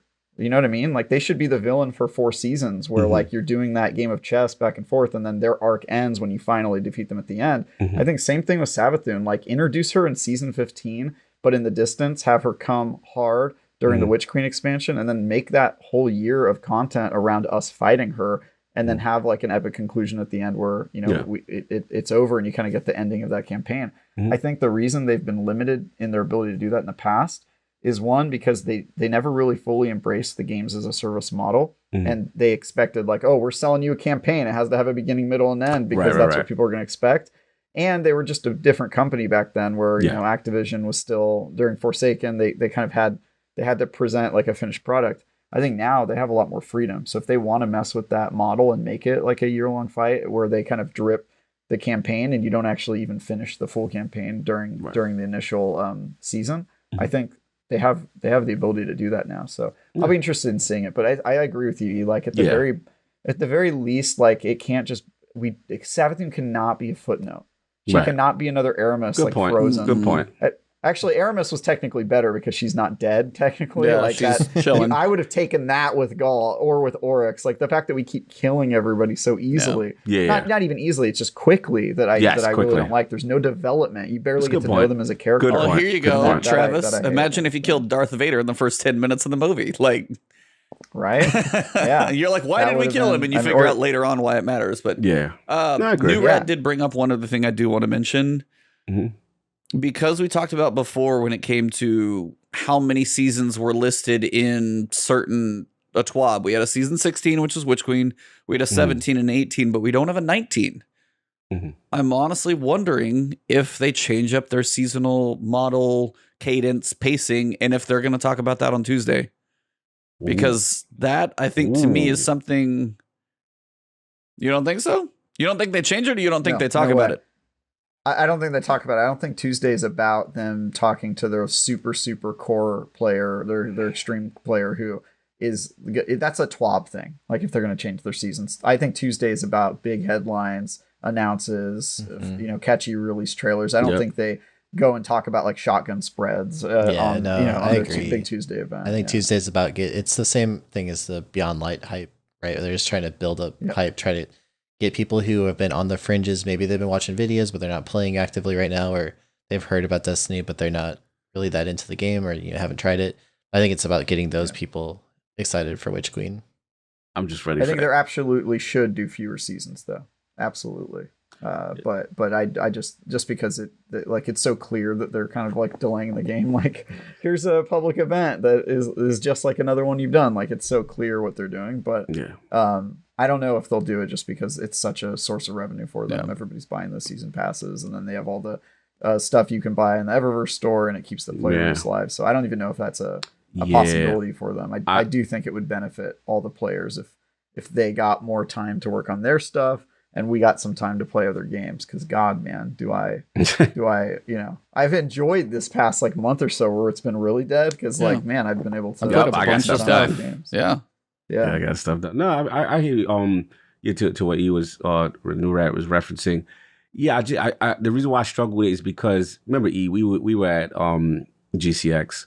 And we were literally in the seminar / forum where they talked about the need for the when Deej was there, the need for the seasonal model and how they were shifting, right? So, from a dev standpoint, I mean, I'm not saying it's out of the question, but I just think structurally it kind of benefits where they're at right now from a resource standpoint, and then kind of pull everything for the big expansions, the big changes. Mine wouldn't even be as much it's not to get rid of the seasonal model. Okay. But it's to, as Travis said, less seasons.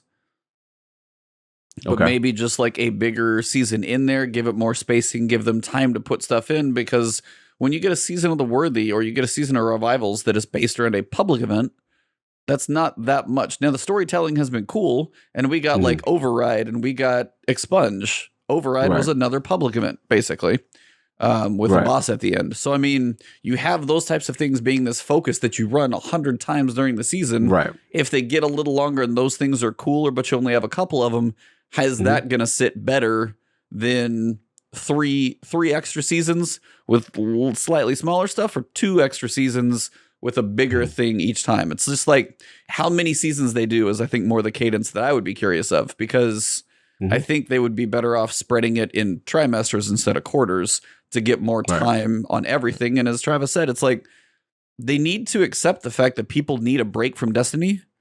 And I think like giving that bigger, like the time like this for a month, people now are getting ultra hyped because, if you're playing PvP, you will, and hopefully that feels a little bit better. But yeah, the drip feed, as New Rad said, is the other piece. The drip feed on the weekly story, like, it can't be a 16-week story. I'm going to lose my mind if that happens. So it's like, it's a balance. Yeah. Like, the shorter seasons, you can do like the 10-week story, get like 6 weeks off, and then you get another one. But then those stories also feel like they need to connect. Because you had Keitel. Where'd she go? Then you've got this one. And then we're going to like bail on. Yeah. So it's just like the weird anti-connected stories versus. I'm not suggesting they drip feed their entire campaign for their major expansion. Yeah. I'm just saying, imagine if there were only 2 seasons, 2 seasons in addition to the main expansion. And they did self-contained campaigns for each of those that were all connected. And it's sort of like a beginning, a middle, of an end of one larger campaign. Obviously, the first one would probably be the largest. Then you got the second one that maybe has like a dungeon, and then maybe the third one ends in like a raid that is like part of the story or something like that. Like if they did a model like that where they connected all 3 and you could play all of them right when they came out, but they were like chunkier, had more in it, and were part of the same story. I'm with you. Like they need to be connected. And I think that if there was less content, but it was bulkier and they gave it to us in like these big, like, I just want a meal, man. I don't want like here's one French fry a week at the beginning, and then like Destiny appetizers or soup just served to me for like a full year. Like it just doesn't feel good. Which kind of resembles the expansion model a bit. It's right, that's I the tough. like the expansion model, which I like too. I was like, but that's the tough balance. Is like, how can they get? I would take a Dark Below. How can they get closer to like a baby expansion? Basically just like a beefier season that has, more time to develop. Because you say the 6-month cadence. Well, if they get 8 months to work on season 18, by the time we get to that, that's a long chunk of time. But if they're working on if they're working on another one in between that just takes away in multiple places around it. So I don't know if they would drop that yet, but I was like, if that's one of those, like, heart to hearts, like, hey, we're going to 2 seasons.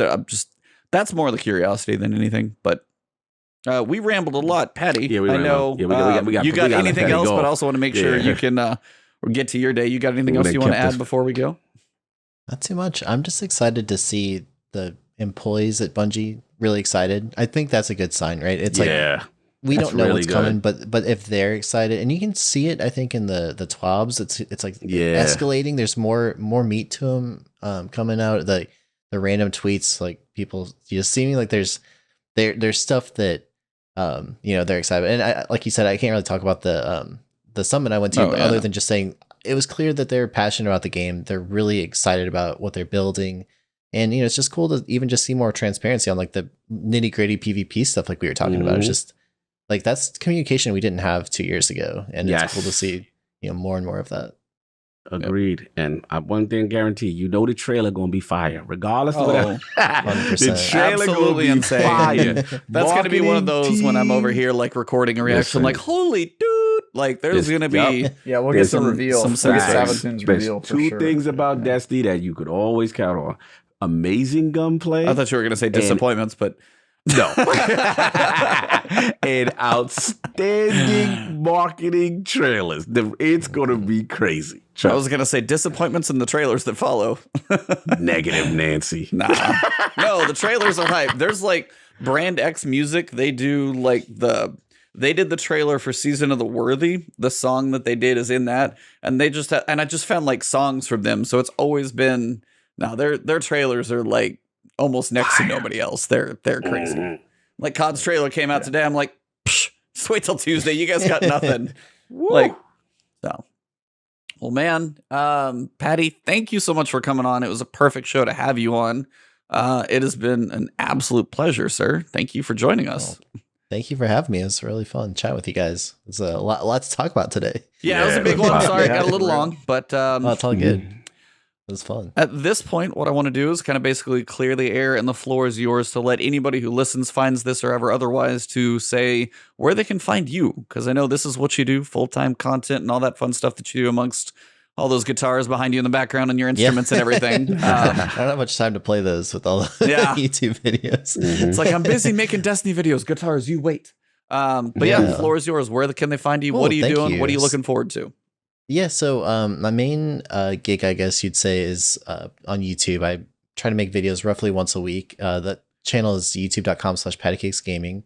It's mostly PvP focused, but I've actually been kind of slowly working to do more PvE stuff as well. And I think in the next year or so, I'll probably kind of expand my horizons there. But if you're looking for PvP improvement tips to try to get better, builds on what's fun to use and what weapons are good, I do a lot of reviews and stuff like that. So it's a fun place to check out. I also stream on Twitch, so I do that twitch.tv/Pattycakes, and usually it's more PvP content as well, but I do a little bit of variety and just kind of chatting there with people. And then all of my socials are all PattyCakesGG, so you can Twitter, Instagram, TikTok, all that stuff. Nice, man. Always good. Yeah, always good. Loved your insight, man. Really cool. Thank you. Yeah, nice to have PvP people on. Yes, as always. yes. It allows Travis to keep his segment going. His long-running segment. If we're up to 3 now, we're up to 3. Manifested it. Yeah, you did. Hey, if this man That's gets awesome. on a podcast, he makes a segment. That's what he does. At least one. At least one. Well, Travis, what are you up to, man? You got anything coming up? Yours is usually I'm working on stuff, but I can't tell you what it is. Cool. I can tell you now. Oh. I just did a review for a game called Recompile that is on IGN.com that went live last night. And my next one, which I think I'm getting a code for tonight or tomorrow morning, is for the Maneater DLC, which I'll be reviewing for IGN as well. The Maneater expansion. So excited for that. And other than that, you can watch me here. I'm on Bitcast Sunday mornings at 8 a.m. And you can follow me on Twitter at TyGuyTravis if you want to watch me tweet about Destiny, Star Wars, and Fast and Furious. That's basically it. Salute. Yeah, if you have thoughts of either of those 2 franchises, this is your guy. Yes. Cog, No doubt. what do you got besides your 4 podcasts a week and big time in it at Last Stand Media? The Iron Lords podcast is blowing up. If anybody listens to this, please go subscribe to Iron Lord Podcast YouTube channel. Please. They're not that far away from 10K. Just like push them way over that edge. They definitely deserve it. But anyway, what do you got going on? Yeah, man, the same bit. Like I said, Defining Duke's been cool. Been really loving that. So you can catch me there. If you're on Patreon, the episode's up now. With me and Manny talking about what's been going on. Very spicy episode. Lot of stuff going on. I didn't even know about this game, Boyfriend Dungeon. That clearly there's drama in this game that Maddie put me on. I'm like, whoa, okay. So yeah, I learned some things. People are really mad at like the villain guy or something. Yeah, like attacking the voice actor. Yeah. It's like literally the equivalent of like they running down on Osiris. And they're like, yo, how dare you betray the Vanguard? Like it's one of these. It's worse. Oh no, I heard it described once, and it's like, voice actor does such a good job that you hate them. That means they did a very good job. Fantastic job. And it's like I always picture in Harry Potter's like the example. Umbridge. I cannot stand that character, but I'm like, damn it, you played it so well. I hate that crazy bitch.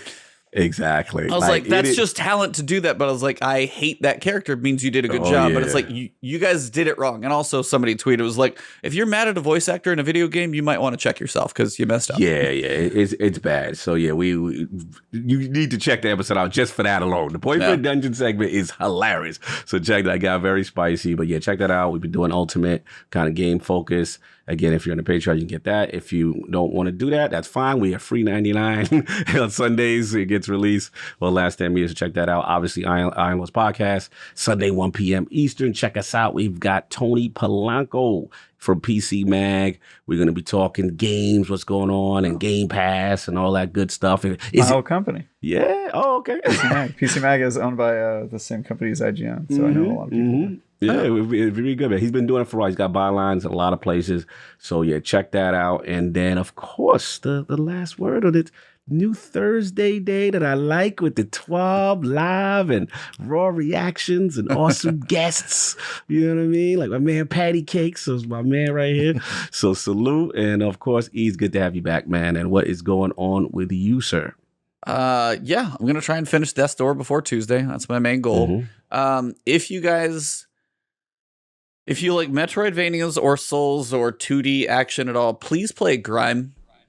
That game is excellent. It's not perfect, of course, like anything. But honestly, like for me, my playthrough, I'd give it a 9. Like it was a good challenge. There were a lot of little quality of life things that they got right for like 7 dudes making a game. It was a good 18 hours, I think. So a solid size. Just like really unique little mechanics and tweaks and touches to it.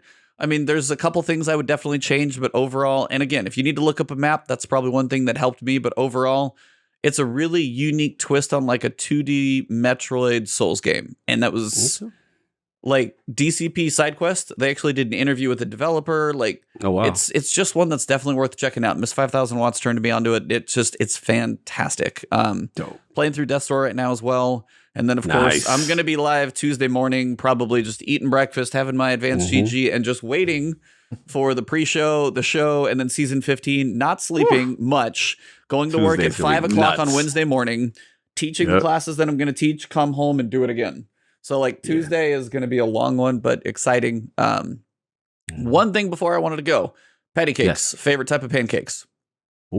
Oh boy. I'm pretty traditional. I would say chocolate chip if I had to pick one, but I have had some pretty crazy ones before. I've had like Oreo and different, all kinds of wild combinations of things. But I like I did not know existed. This is a world. Yeah, there's a fancy breakfast place out in LA that I've been to when I was visiting that has like all kinds of different cereal pancakes and Oreos and wild things, but I'm pretty traditional. I go with like a blueberry, chocolate chip, banana, that kind of stuff. Nice. I know pancakes are literally your logo, and I meant to ask that earlier, and I smooth forgot. Yeah. So there's a place around here called Snooze. It's just like an AM eatery. Their bacon. I've been there. Oh, their bacon's so good. I lived in Denver for like 5 years, so I used to go to Snooze all the time. Nice. I'm in Dallas, so they're apparently around here too. But nice.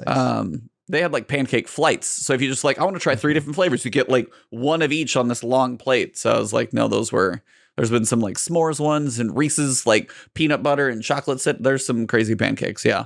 Pancakes are excellent. I had to ask the expert over here since it's literally your entire brand. Yep.